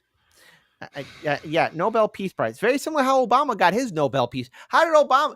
Hey, folks, Obama, drone operator in chief. Yes. You know, I guess that's what it means to get a Nobel All I'm going to Peace say Prize. is, look, I give credit to Netanyahu. I'm not going to give credit to Obama. Obama is the only president who got a Nobel Peace Prize while bombing 7 countries. I mean, come on, that's skill. I mean, normally when a donor. Yeah. Go ahead, Larry. I didn't mean to cut you off. Go ahead. I'm just saying, beat that, Trump. You can't. This is skill. No. You get a Nobel Peace Prize while bombing 7 countries. I mean, well done, Obama. Well done. It's in the name now. Obama. We probably should have known. It was in the name. Obama, Yes. Obama. And so this came out June 11th. Normally when a donor tells you to jump, you jump. Hey, he don't. Right. Miriam Adelson and the Adelson family gave Trump $337 million. That's why Netanyahu thought he had him in his back pocket. And then he found out. So this is a great ironic advantage of Trump. He always fucks his creditors. Okay, so with the Adelsons and AIPAC and Elon Musk, he's like, I already got your money. And I'm already president. And I'm already president. Right? I'm already in power. I don't need you ever again. And in his mind, I think he's like, I'm going to win the Nobel Peace Prize by stopping world wars. I would love it. And there's a part of you that goes, whether he does that for narcissism or the good of humanity. I don't care at all. It doesn't matter. I do agree with that. I truly believe he's Yeah, like, me too. that's why I'm here right now. One of the reasons why I'm here. So if he doesn't attack Iran, you give him credit. Yes for an answer. He's literally stopping Bibi from doing it. Like, Bibi wants it badly. And he's like down. That didn't age well. Donald Trump has started a war. So this is the guy who claimed that he was anti-war. Of course, he was full of crap. Instead, what he did was he took donor money and did whatever the donors told him to do. In this case, the Adelson family has given him $317 million. Yeah, well, you know, I mean, Trump's the perfect patsy. I mean, look, I held out for hope that maybe there was a chance for things to be different, but hope in one hand, crap in the other. You know, Yeah, I mean, me it's too. it's a flip of a coin. But the thing is, remember, it's all about money and dollars. You know, Trump made that bold statement saying, "Oh, I can end the war in Ukraine in 1 day." I remember. One day. And he wants people to stop dying. There's no way you could end this conflict now, because now we're dragged into it. It is on now. U.S. bases and U.S. embassies in the Middle East are at risk of getting struck. Could there potentially be attacks here in the United States? I don't want to be paranoid or scream out, oh, we got to keep our heads on a swivel, but there's nothing stopping a false flag or is that an actual attack happening and taking place. Not to mention, there's a lot of unhinged people out here in this country, okay? A lot of people who are not mentally well because we don't have health care in this country. And so in turn, when you see people who are easily triggered by Donald Trump, they in turn might want to attack maybe, I don't know, a protest march, or either that you have people attacking others. And this is why, again, we got to get out of these safe space bubbles. And just a little bit of a tangent here, but get out of your safe space bubble and talk to people who might view things differently than you. I've spoken to a lot of Trump supporters who are anti-war. I will work with them. I spoke to a lot of libertarians who are anti-war. I will work with you. I've spoken to liberals and progressives and socialists and communists and anarchists, everyone, boomers, Gen Xers, millennials, Gen Z. Let's work together because you know what? I could see somebody doing something stupid, which in turn causes more surveillance, more suppression, more censorship, and in turn leading us further into this conflict, as Larry said from the very beginning of this live stream, of a fuse being lit to where it's going to the bomb and going to go kaboom. So I'm not saying tomorrow the nukes are going to be a dropping, as Larry has said, as Nick has said, but I mean, are we on this pathway? That's why everyone right now today needs to be calling their congressman and woman. All right. That's what everybody needs to do right now. Go ahead, Nick, and then Larry. Go ahead. Yeah, I think the playbook has been laid out. We've seen it. We've talked about it. What I would like to see is everyone, and it's funny because I've been monitoring my messages since I posted the stream, and I've got people all over the spectrum saying you're against this because it was Trump that did it. It's like, you guys, you got to stop with the tribalism. We all have to stop with the tribalism. This is a moment we have to come together. We have to look at our neighbors as human beings, and we need to talk to them. We need to speak the language of no war in Iran, and we need to come together around this. Doesn't matter if you're MAGA, because I can tell you, I would guess that the majority of MAGA, at least what I've seen, they're against this too. They voted for no war. So come together with your brothers and your sisters, and let's stop this before it hits that escalation point any further. Exactly. And you know what? I want to say to everyone that's watching this, please speak out, stand up, and be against this. Now, I have another video here just to show you the overall hypocrisy. I'm still waiting for one thing to drop still, and unfortunately, it's still playing the waiting game because I think it's important here. But let me first acknowledge some super chats here. First of all, Skyman2204, and I'm trying my very best to keep an eye on the chats. I'm seeing everybody, I'm just very glad that you're watching us. Please hit the like button and please follow and help boost up the algorithm and Rhyme. Please follow Nick Thompson and follow Larry Sharp. They have done great, outstanding content, and I'm very, very happy and honored that they are spending their morning with us. I know, gentlemen, it was last minute, and I'm very glad you're part of this power panel because you know what? This requires different perspectives and points of view. But see, look, different people, different points of view, different shows agreeing on one thing. We don't want to be nuked. So let me add one thing if I could here. Guys, please don't just hit the like button, but also share this someplace. Yes. Copy, put this into a Facebook group, share this on X, whatever you're watching on, whatever. Not only that, please like, he's right. Also, on top of that, please share this someplace. It does matter.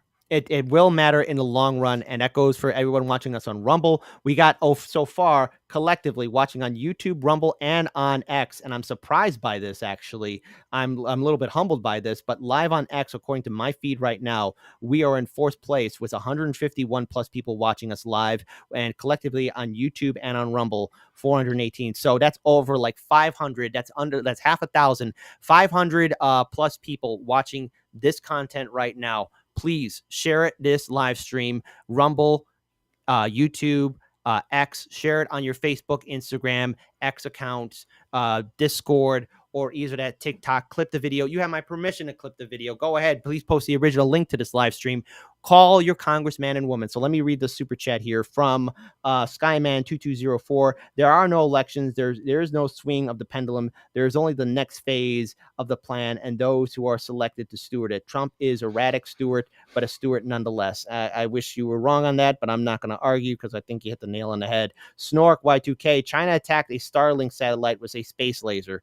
Wouldn't surprise me. I mean, let's face it, folks. I mean, this is where we're at right now as a country, as a nation.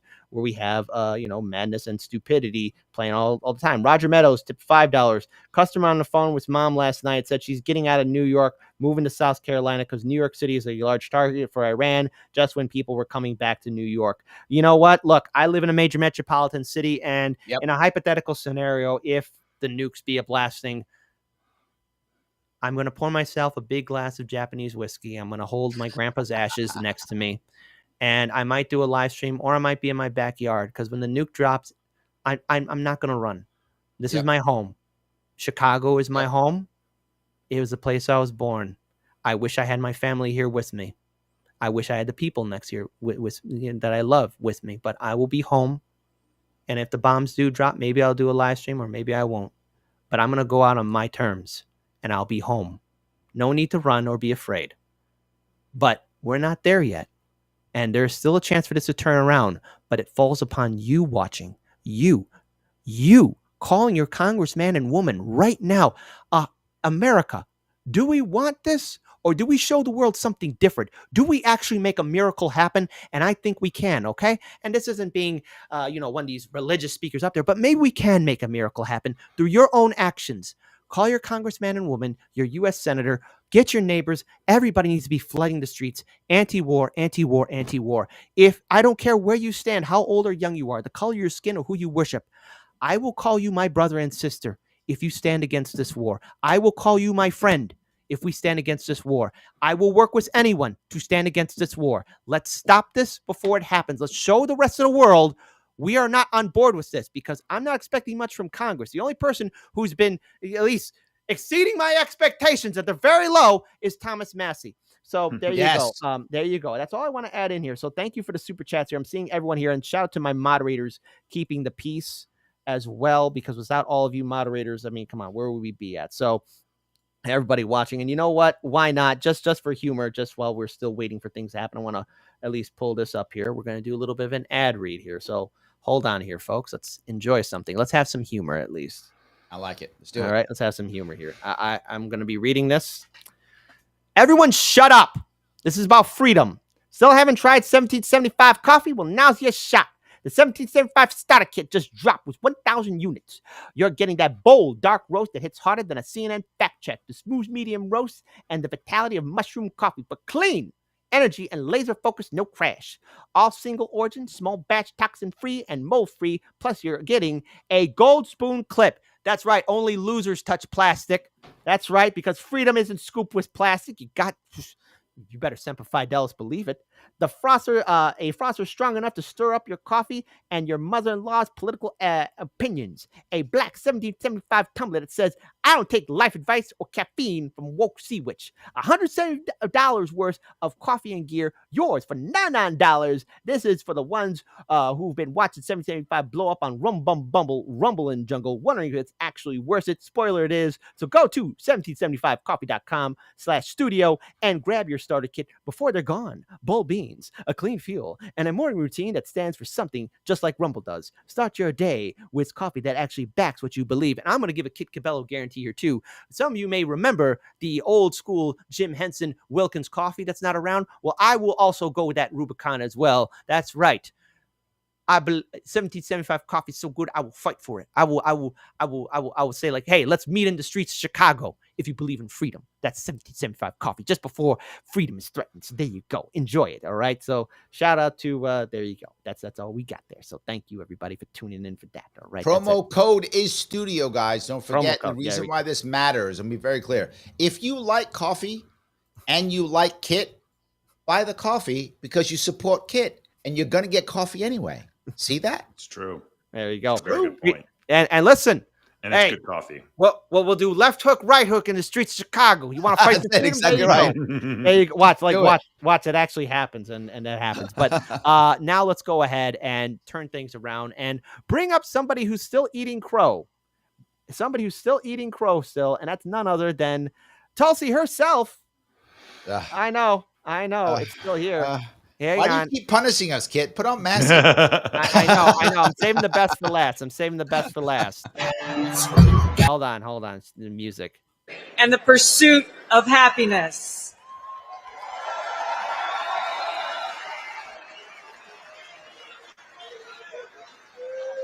As we gather here today on this historic occasion, we stand together as proud Americans in understanding that these very rights are under attack. So we face this historic crossroads where our freedom and our future is in our hands. There's never been a more clear choice in any election in my life, and our ability to live in a truly peaceful and free and prosperous country is on the line. I love you too. No, Tulsi, no one loves you right now, because the thing is, there are now more threats for potential strikes that are happening with Iran, even as I speak. I'm pulling up those articles right now. And it is that love that brings us together here today, that love for freedom, that love for our country and love for each other as fellow Americans, as children of God, that compels us to take action to save our country and defend our freedom.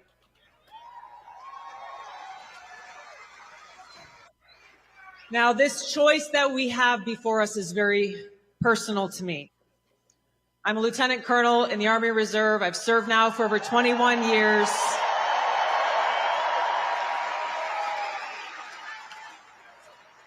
I've deployed to different war zones 3 times over that period, and I've seen the cost of war.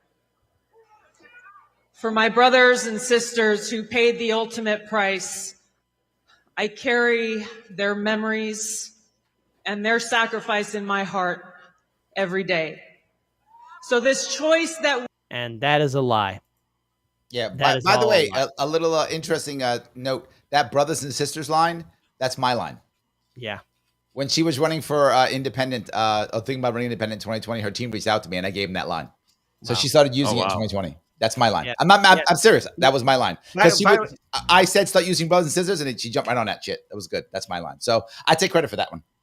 By the way, I just want to acknowledge that, Liberty Lady. I think I did miss your super chat. I'm very sorry for not acknowledging it, but please, thank you so much for your solidarity and support for helping Hardlands Media, especially with everything that Larry Sharp Show has done as well. Thank you again. But speaking of Tulsi, I tried to have her on the show way back in 2020. Never happened. I think maybe that's a good thing. Now, looking back at it. But hindsight is, all right, Tulsi, we're in it now. And I want to pull up now with Representative Thomas. I had a lot of hope for her. Yeah, go ahead. I really had hope for her. I really thought things would be better. I'm very disappointed. I wanted to believe. I guess, look, maybe I just wanted to believe. I wanted to believe she's a veteran. I wanted to believe she was serious. I believed it because I wanted to believe that. But Well, here's the thing, though. If you think of it, like, I'm a marketing professional. So if you think of this as like a branding exercise, she spent 6 years branding herself as the anti-war, anti-regime change candidate. And the problem with that is that you start to believe it, right? You trust the brand. And what is so unfortunate when she had that brand and she had so many people that supported her and believed in her message of no regime change wars, no more wars, getting out of the Middle East, all of those things. Now they turn to her for guidance because they trust her. And she doesn't have any guidance to give. And the brand of Tulsi Gabbard was fake. Yeah. And now all of those people that trusted her and will go to her for information will either find that out or believe in the propaganda she's now spreading. Yeah. And it's devastating to see that so much that Tulsi Gabbard has said in the past. And look, we defended her when she was being smeared and slandered. But at this point, Tulsi, I think I remember even saying this, like, the worst mistake Tulsi or RFK Jr. can do is actually be part of the Trump administration. I mean, Tucker Carlson was offered a chance to be part of the administration. I remember saying, it's like, no, you're more powerful on the outside. Once you're in the administration, everything that Trump does, you own by proxy. And I did an entire video on that. Right before he turned, I did a whole 2-hour video just on that piece. You are so correct.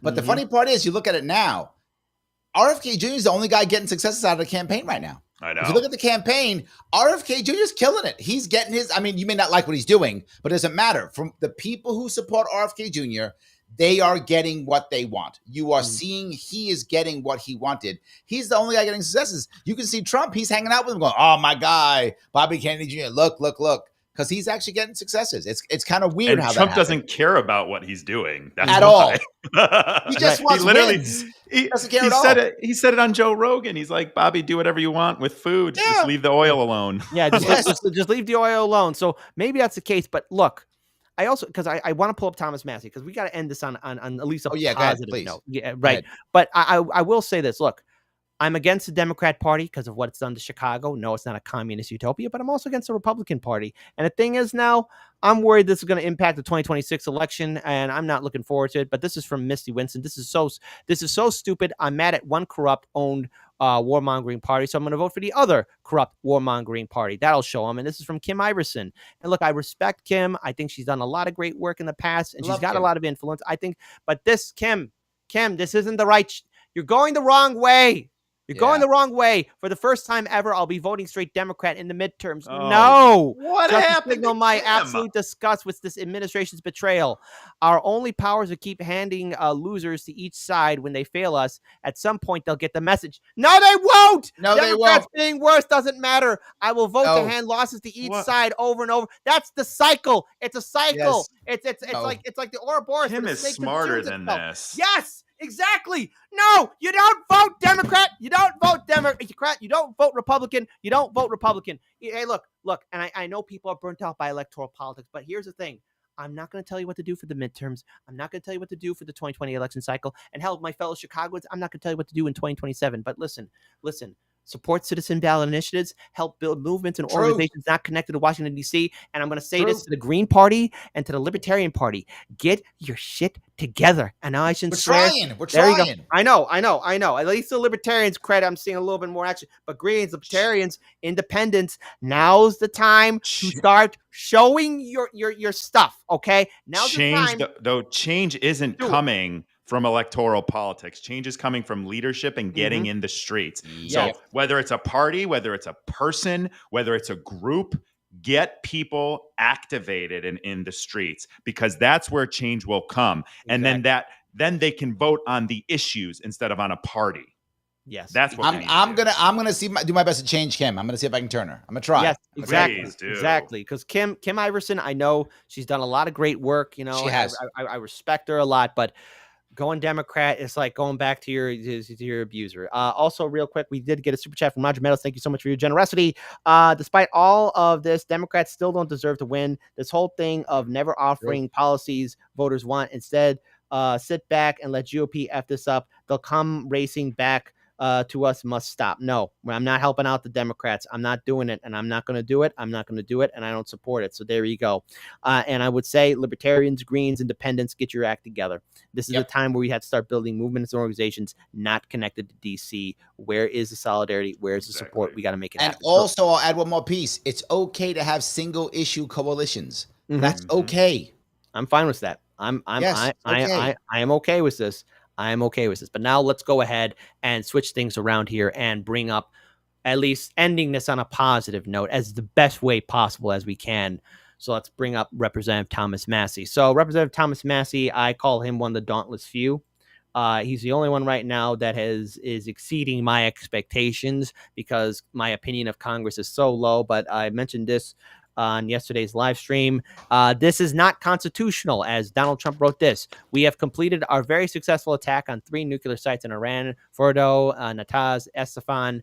All planes are now outside of Iranian airspace. A payload of bombs was dropped on the primary site, Fordo. All planes are safely on their way home. Congratulations to our great American warriors. There's not another military in the world that could have done this. Now is the time for peace after I kick you in the balls. Thank you for your attention on this matter, to which, again, Representative Thomas Massie has stated this is not constitutional. So I have a couple more tweets. That's what I said at the beginning. Go ahead, Nick. I was just going to say at the beginning, again, like, this is not constitutional. And he throws the word terrorist state around to try and act like we're fighting terrorism. But this is not constitutional. This is against international law. This is against the Constitution. You can't do a proactive bombing campaign without consequences. But I'll tell you what's going to happen.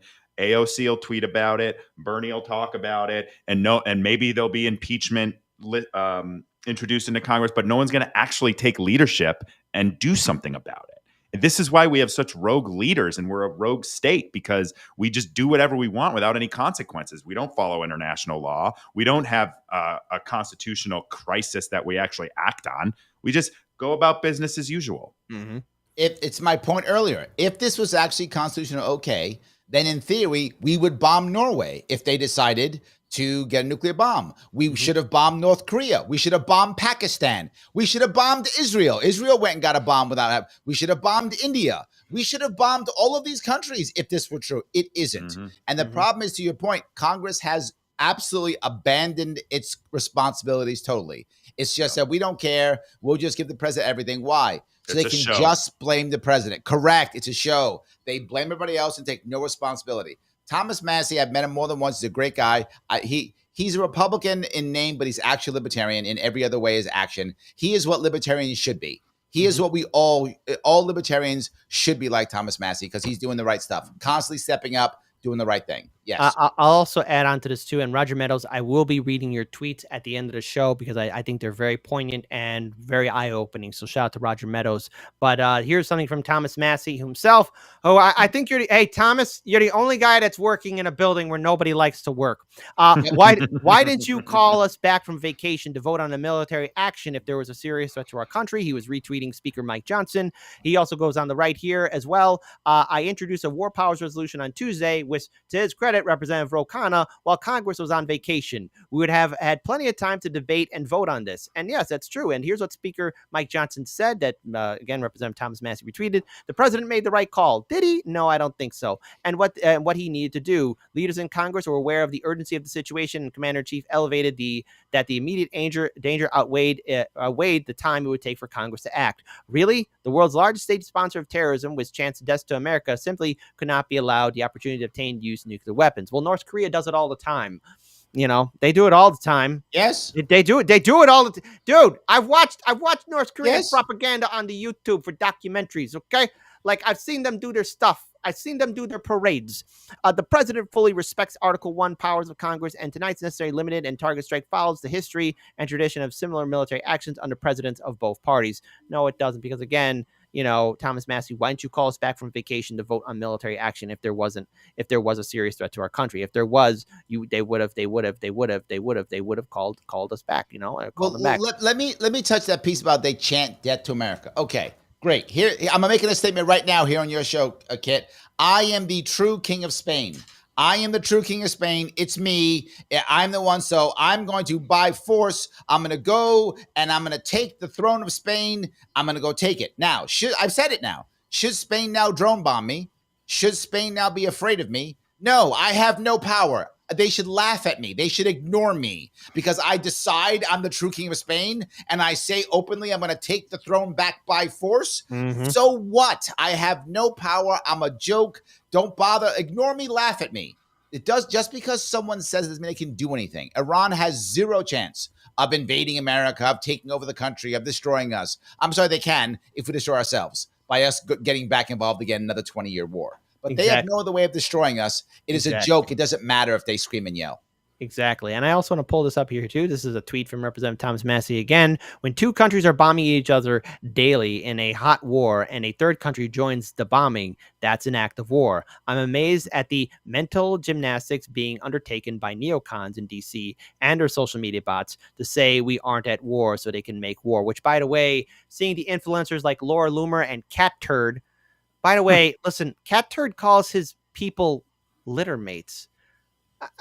Listen, I mean, I make a joke calling my audience my lovelies, my mornings, my sunshines, because it's more dignified. But listen, it's endearing. Yes, it is. But calling people litter mates, Cat Turd, like it's the most disgusting thing I've ever heard. And on two, you know, all these influencers and all these senators and House representatives that are for Trump and Israel doing these bombings, as I said to Nick, as I said on the show hosting solo, boot up and suit up, because when the Rome was still a republic, I know this might trigger some historians, and if I get things wrong, correct me. But even the dumb, stupid senators and consuls of Rome, when they led their men to slaughter, at least when they went to war, they were in the front lines. They died.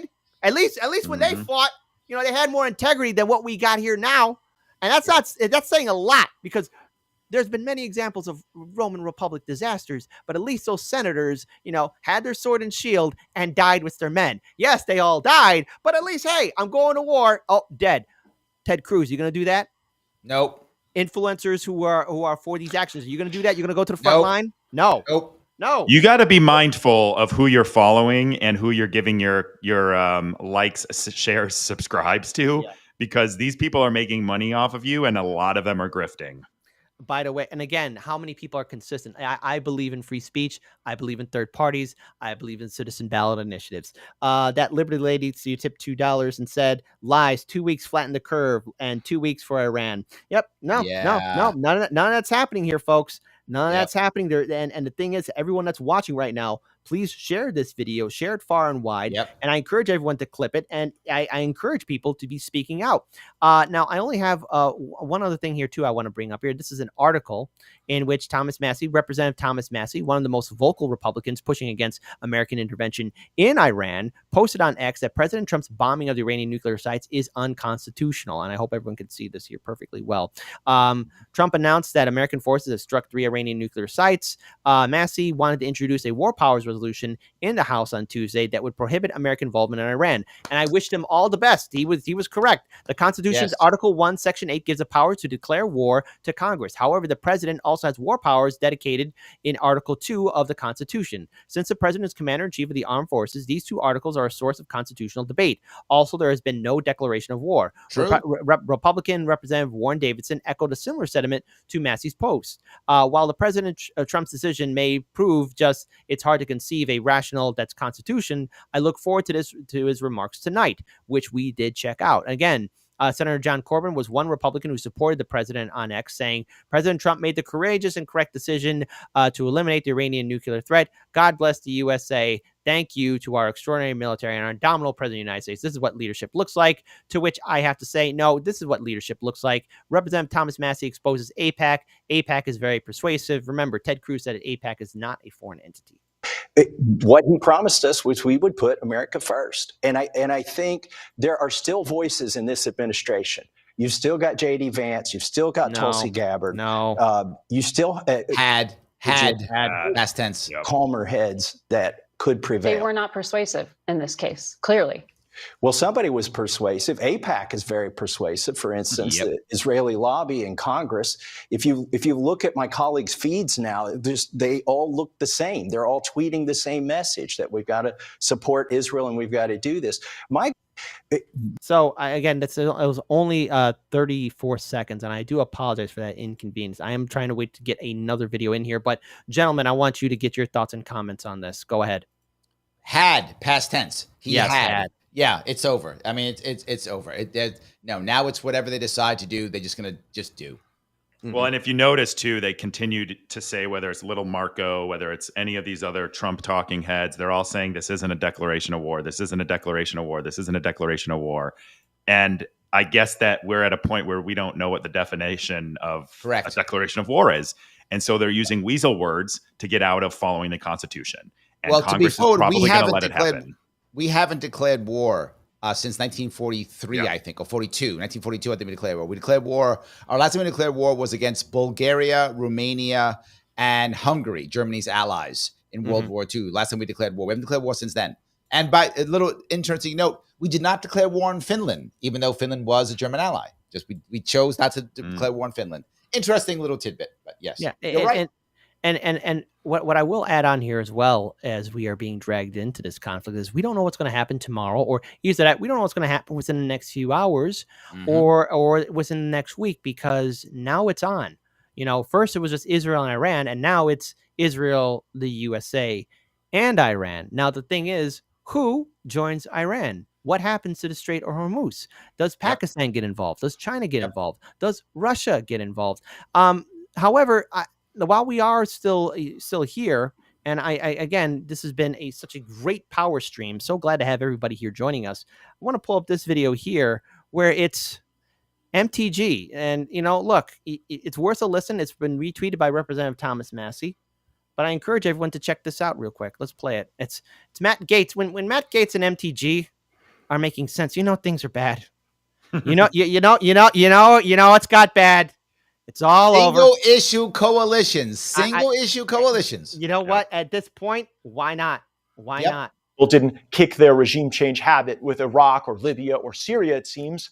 They need another fix. But Matt, this isn't a regime change war. It's about Iran's nuclear program. I wish that were true, but it's not. Congresswoman Marjorie Taylor Greene opined that maybe Netanyahu is so feisty about regime change in Iran because he was facing regime change in Israel. It's not being reported enough that on Thursday, they held a vote in the Knesset, and it was only by 2 votes that Netanyahu won. If he had lost, they would have had another election in Israel, and the polling shows that he would lose if an election were to occur today. That vote happened last Thursday. And then Friday, Israel attacked Iran. That's why the bombs are falling. And it seems very political. Here's how you know this isn't about Iran's nuclear program. We aren't taking these steps to force denuclearization where the threat is higher and the leaders are even crazier. Take North Korea. North Korea's nuclear program is a far greater threat to the United States than Iran's. It is not even close. I know, I've had the briefings. I was on the House Armed Services Committee for 8 years. Iran has neither the bomb, the delivery system, nor the re-entry vehicle that you would need for any intercontinental ballistic missile to launch and re-enter orbit. North Korea has all three. North Korea could launch a nuclear weapon at mainland United States today. True. We got the ability to knock it out of the sky, but Iran can't even get their bird in the air. Iran's death to America chant isn't really my bag, obviously, but Kim in the Hermit Kingdom points to U.S. cities like Los Angeles and San Diego and Seattle on maps, and he openly discusses wiping off major U.S. population centers from existence. Of course, we aren't looking to drop 100 bunker busters in the mountains of North Korea. President Trump took other brilliant diplomatic steps to constrain North Korea's abilities. Brilliant, but yeah, he's not. He's trying to influence Trump when he says stuff like that. Yeah, yes, but it was brilliant to be diplomatic. It was brilliant to be diplomatic with. Well, there's Korea. the piece you got to remember here. What you'll see, and this is why I think there's still a little bit of hope, is that even the people around Trump, they're not attacking Trump. They always attack things around him, right? It's because of this guy or that thing or this thing or that thing, because they know there's a chance that Trump goes, oh, I was just kidding. Yeah, we love Iran. They know that could actually happen. And if it does, they want to get back on board. So you're totally right, Nick. He's trying to influence Trump to change his mind because Trump could do it. And again, as I said earlier, Trump's people are insanely loyal to him. They're very loyal. Agreed. If he changes his mind, they go, okay, that's okay. The sky's blue now. Okay, it's red now. Okay, yeah. They're fine with it. Yep. And look, I also want to again just bring this up here because I have been disappointed with also the reaction of people saying primary Representative Thomas Massie. He is the only one right now that sees the bigger picture. And to his credit, I'll say this. All right, Ro Khanna. All right, Ro Khanna, you've been nothing but a disappointment to me, Ro Khanna. But I do hope that your actions will get the Democrats to do, I don't know, something to speak out or either stop Trump from doing any further actions. But the fuse has been lit. You know, Iran has already been punched. They're going to strike against Israel. That's a given. But then what happens if our bases get struck? Because if we do another strike, because remember, Ted Cruz, as I play in the first segment here, said, no, we're gonna keep doing this. We're gonna keep doing this. We're gonna keep on striking. Or he's, as Ted Cruz said to Tucker Carlson, that we're helping them, which is, I guess, that's what we've been doing since day one. I mean, this is where we're at. And who occupies? Well, we don't have the forces. Yes, we have a standing military, as Larry has said. Yes, we have a standing military, but do we have the kind of military to occupy a country the size of Iran? No, it's not World War II, because in World War II, there was a draft, and the stakes in that time was that it was large army, battleship, military. We also had 12 million people in our military during World War II. We have less than 2 million now. Big difference. Yes, and not to mention policing a country, and I said that, policing a country the size of Iran, remember, that's thousands of years of culture. Those people in Iran, I know this for a fact to my fellow Americans in Texas, Illinois, Indiana, or Alaska, or New York, or California, Florida, Georgia, everywhere. I know for a fact we wouldn't like this if somebody was doing this to us. And I don't want to hear the talk of, oh, well, that's not going to happen. If it did happen, people wouldn't like it. Oh, wait, but that's already happening because Congress is screwing us up the wazoo. I want to pull up this tweet here. This is from Roger Meadows. But hold on. I think somebody wanted to mention something. Nick, go ahead. Oh, I was just going to say, I mean, you've got like Tom Cotton out here now saying, oh, this attack last night will look like child's play. Don't attack America. This is just so what we were talking about earlier. Everybody's coming out and giving this grave warning. Don't attack Americans. Don't attack America. It's child's play. It's only going to be horrible for you here. It's like setting the stage that they're going to attack America in some way, shape, or form. And then boom, we've got the okay. There's your consent manufactured. Yep. Go ahead. Oh, go ahead, Larry. I want to. I'm agreeing with Nick. I'm done. Yes, that's all. All right, 100% done. Now I have this tweet here from a good friend of the show, Roger Meadows, who's been such a great source and inspiration, not only to me but to a lot of people here. All you Republican voters out there rallying behind the president, pushing for war. The last time y'all did this was Bush Jr., which y'all later deeply regretted. Now y'all pretend you never heard the man as if he never existed. This led to Barack Obama's presidency. Y'all sure y'all want to go down the same path again, letting yourself be propagandized into why we need to fight for Israel as you send this generation of military-aged men to either come back in body bags or alive but broken in mind and body or not having their limbs at all? Folks, it's a very real thing. Just for the government to be stingy with their health care and other benefits, let them become strung out on drugs, homeless. For some new politician to come along and pretend he cares about getting homeless veterans off the streets, but never happens. You know, old man Daley. You know, never mind. We had a mayor say something stupid once in Chicago. There's no such thing as homeless veterans. Somebody said it. Somebody said it. Somebody said it. Never mind. Somebody said something like that. Right? So F off to anyone who thinks that there isn't. But okay.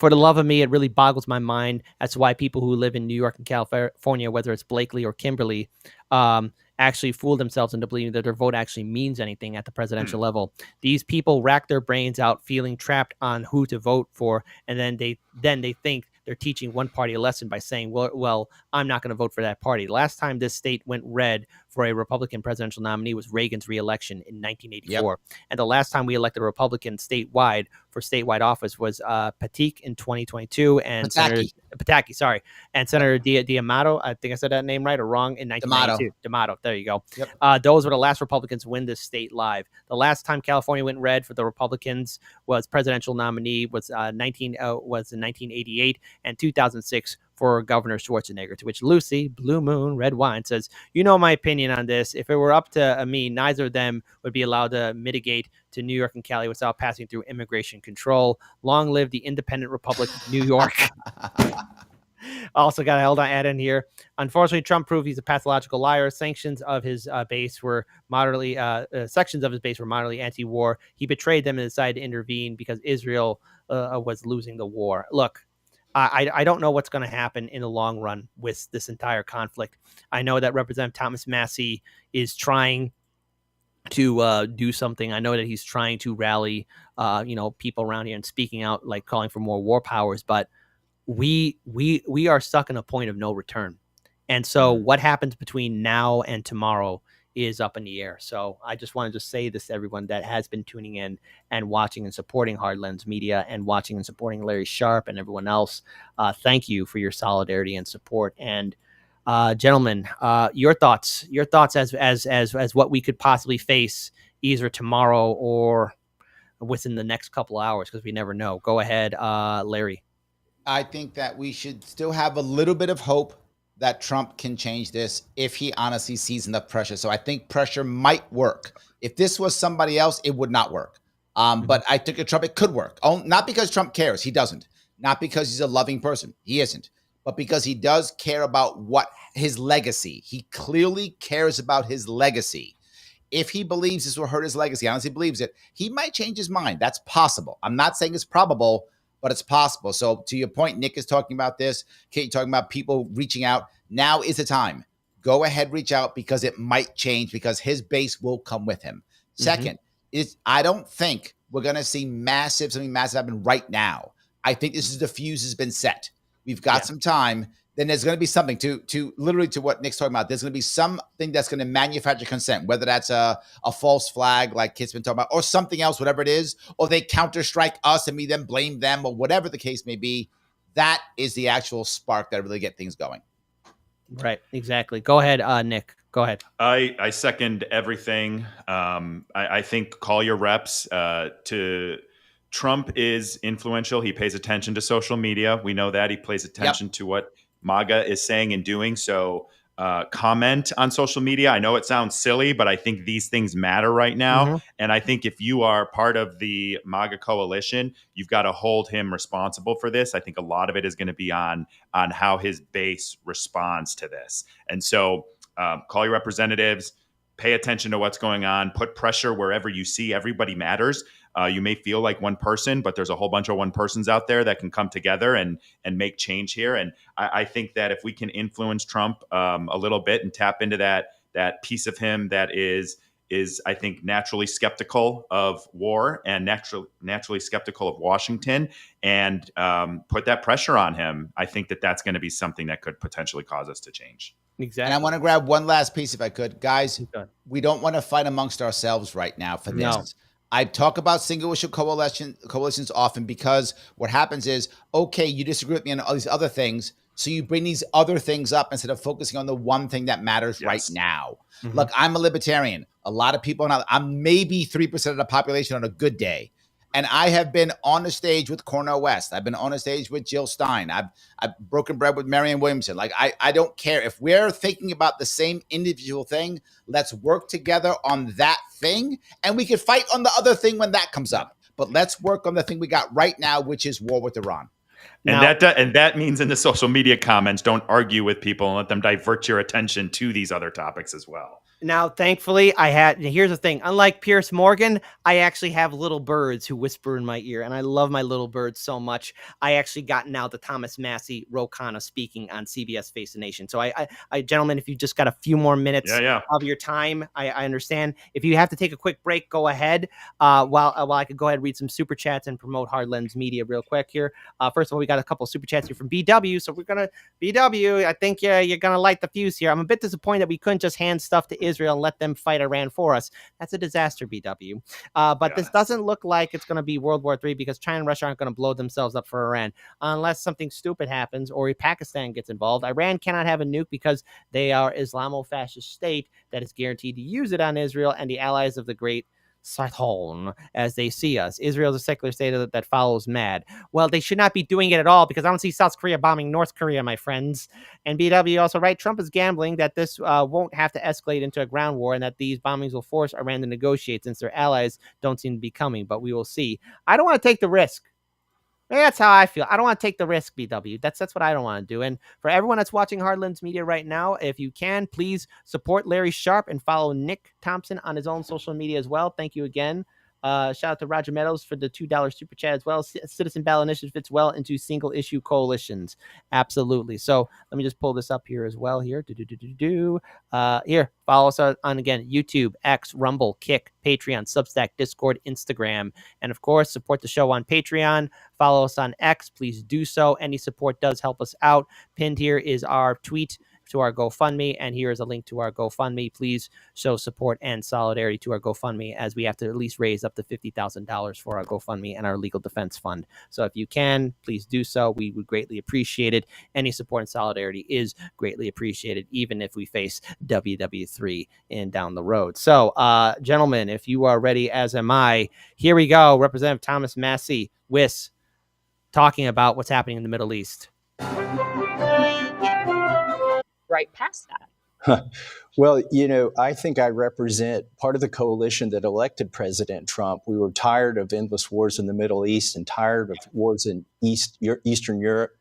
And we were promised that we would put our veterans, our immigration policies, and our infrastructure first. And so what Roe and I did, we did this last week when, they were rattling the sabers because we saw this coming. We put forward this war powers resolution. I've teamed up with Ro Khanna before on this, to his credit. When Joe Biden was president, we tried to rein in the executive and reassert Congress's authority sole authority to declare war and to engage or authorize the engagement of acts of war. Something we talked to other lawmakers about as well in the Senate. I know there's efforts to support you, but the Speaker of the House, who is from your own party, has really rejected this. He says the Article 1 power of Congress really allows for the president to do this. It was a limited, necessary, targeted strike, he says. Well, he's probably referring to the War Powers Act of 1973, but that's been misinterpreted. There was no imminent threat to the United States, which was what would authorize that. And I think that's peculiar to hear that from the Speaker of the House. Look, Congress was on vacation last week when all this was happening. You haven't been briefed on any of the We details. haven't been briefed. They should have called us all back. And frankly, we should have debated this War Powers resolution that Ro Khanna and I offered instead of staying on vacation and doing fundraisers and saying, oh, well, the president's got this under control. We're going to cede our constitutional authority. Congressman Khanna, and we didn't hear from the secretary the explanation as to why now. We haven't heard that from anyone. So before we let Representative Ro Khanna speak, I mean, first of all, again, Thomas Massie is one of the dauntless few that's actually been consistent speaking about, stopping these wars. And Ro Khanna, again, leaves much to be desired because we've seen the Democrats and how they were cheerleading for the war in Ukraine. But I'm glad that Thomas Massie is speaking out against this. Yep. This is the action that we need. And of course, the Democrats are going to be jumping on board because it's anti-Trump. But we need a giant coalition to step up against this. And if this is one of the steps to do so, if you're anti-war, if you're one of these activist organizations, if you were part of the No King's March, just show up, do it. Anyone that participated, to the 200,000 in New York City, to the 100,000 in the city of Philadelphia, city of brotherly love, to the 75,000, Chicago strong, woo, show up like every day right now, because nobody wins a nuclear war. You want to see a movie that will terrify you? See the movie Threads. Nick, go ahead. I feel like I've said all I need to say about it, but one thing that you said I think I want to comment on is if the Democrats are so worried about being against Trump that gets them to do something to stop World War III, then, maybe it's all worth something. But I think it's I think it's like the coalition, single issue. We all need to come together and stop this. That is the only power that we have. And if we turn against each other and we make this about Trump, and honestly, the Democrats coming out against it because of Trump is just going to trigger MAGA, and then there's going to be fighting again. And so stay to the issue. The message is no war with Iran. Anything else right now, let it slide. We'll deal with it later. It's just all distraction. You're right. It's all distraction. Larry, I'm good, brother. I want to say thank you for having me on. I think this was a great show. I'm glad we did this. Support independent media. That's what I will keep saying. Support independent media. If you got cash, do it with cash. If you don't, do it with clicks and likes and shares. Exactly. So again, Larry, I'm pretty sure you're going to be adding in your 2 cents, and Nick, I'm pretty sure you're going to be doing things with your podcast. Where can people follow you guys online and on social media so they could support your work, follow you, and be there for you? Obviously, you got the Sharp Way right there, but do you have anything happening tonight or tomorrow? Okay, there you go. The Sharp Way, as you should. There you go. Nick, my friend, you. You can find me. I'm most active on Instagram, nThompson513, or you can just search my name. My podcast, Eyes Wide Open. Find it anywhere you listen to podcasts or on YouTube. Now, folks, there will not be a show on Monday because I thought I was going to have the day off tomorrow and yesterday, or day off yesterday and obviously today. But Kit Kat's got a lot of calls he's got to take care of for Monday. So there won't be a show Monday, but there will be some pleasant surprises for you guys today. And also be another video clip for today as well. If anything does break tonight or a little bit later, I will let you. Yeah, I'm jinxing myself. But I will let you guys know. You'll see me tomorrow or some iteration, but maybe that. But I want to again thank my co-hosts for joining me on this show. It was last minute. So shout out to Larry Sharp. Shout out to Nick Thompson. And of course, why not do one more little commercial right here just to support the show? Hey, everyone, shut up for a minute. Shut up for a minute. This is called Rumble. This sponsorship is from Rumble, one that is incredibly important to the survival of the company. When Rumble first started in 2013, they built the platform for small creators. They didn't censor or have biases. They have fair and treated all creators equally, and I can attest for this. seriously, Rumble, I can't thank you enough. I'm not only a user, I'm sponsoring the show. No one thought platforms would censor political conversation or censor opinions on COVID, but they did. Facebook admitted they felt the pressure from the Biden-Harris administration. Rumble did not. They held a line. They are attacked daily for giving us a voice to talk to you. They are attacked in corporate media. They are attacked by governments like France. They are attacked and from brand advertisers who refuse to work with them. Corporate America is fighting to remove speech. Yes, Rumble is fighting to keep it. Rumble won't survive with brand advertisers. They don't get much of it. Watching our show on Rumble is the most they can ask from you. But if you really believe in this fight, and if you have the means, one major way you can help Rumble is survive is by joining Rumble Premium. Join the community that believes in the First Amendment and believes in our human right to free speech. I believe in it. Rumble is offering $10 off and the promo code STUDIO, STUDIO, when you purchase an annual subscription to rumble.com/premium and use the promo code STUDIO. Like I said, if you have the means and believe in the cause, now's the time to join Rumble Premium. If you don't have the means, we are just happy if you watch us on Rumble, to which I will say, Kit Cabell guarantee. You don't like it, you could fight me in the streets. Rumble's wondering, how come we're getting so many views? And also, how come all these people are getting knocked out left hook, right hook? It's Kit Cabell from Hardlands Media. He's fighting for free speech. Cut me those billions, Rumble. There you go. There you go. There you go. See, put a little spinny spin on it. But now we got music by Jesse Jett. Jesse Jett, who is one of the dauntless few in my book. All right, Jesse Jett, who talks about music. So I will ask my guests. I'm still trying to figure out how to use Rumble so I don't kick you guys out. But there you go.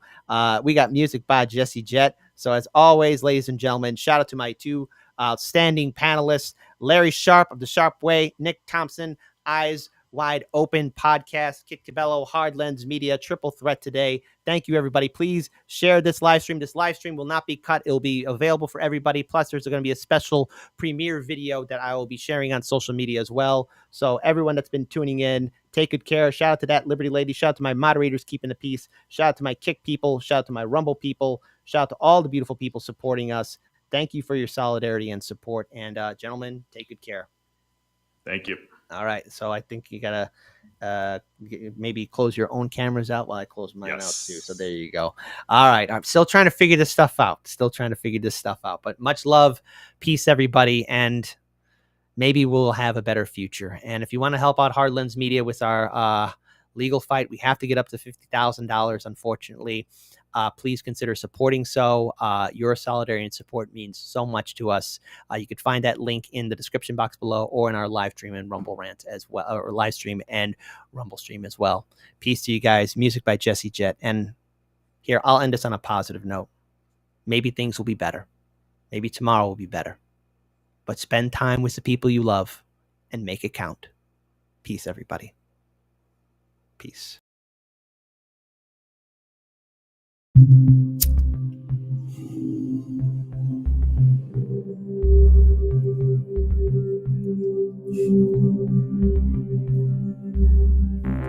And you don't stop, just push through and you don't stop. Broken and bruised, you don't stop. Coughing up fluid, you don't stop. Alright, fresh from the mines that brought you King Midas. Sign of the times, call me Homo detritus. Karma's a beast and its fleas make a plague look childish. Are we home of the brave or the best or the brightest? None of the above, and my answer's as final as one wrong look at one of Brooklyn's finest. Now Barack was a real class act, better walk to the Hague so stylish, where he can perch on a warlord's throne, made a little-known Middle East drone violence. Buddy, they were logging mileage while you and your smartphone were both on silent. Too busy hailing Barack as a well-spoken token that prejudice was dead and America had woken up when all along our bigotry was thriving. In a rising red vitriolic tide so thick that it is binding, like a contract of slavery they gave us in writing.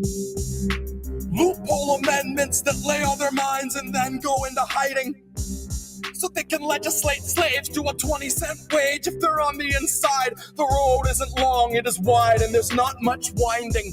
They just lead you to a lifetime of small crime, bring you back and put you in a line, doing sweatshop labor for a couple fucking dimes. And you can spend your whole life here being beaten by a staff of steroid gym rat white nationals. Do it all for Nike, buddy. Do it for the Capitol. Do it for the guards so they'll treat you like an animal. Do it when you're sick or you're sore because you have to. Do it so the prison shareholders can roll in their dough and remodel their bathrooms with walk-in showers that might be a little bit bigger than the cell where you spend 20 hours of your 24, maybe more. They don't count it anymore. They just need you well enough to move a product out the door. They just got a marble countertop and all new tile floors. Heated fucking seats on a bidet that you help them afford. But they won't lift a finger if your warden goes overboard and makes your common area an unspoken COVID ward. Lets you intermingle like you hadn't really done before. Now there's a lot of pits dug up in the yard, all numbered, and he still won't tell you what the number's for. But it's gotta be a warning. And probably the kind that you might need thunder for. When the realization strikes, they've been grouping you tight and restricting your time outside. It won't take a genius to link it to all of the coughing that's keeping you up every night. So if you can't abide slaves, I'll state the case plain. A prisoner shares the same rights. And your tax dollars are lining the pockets of those who ensure that the luxuries of medicine and showers are consistently denied. And you can spend 8 years if you're black because you burned up a trash can, but you won't see any time if you rape when you're young and you're white.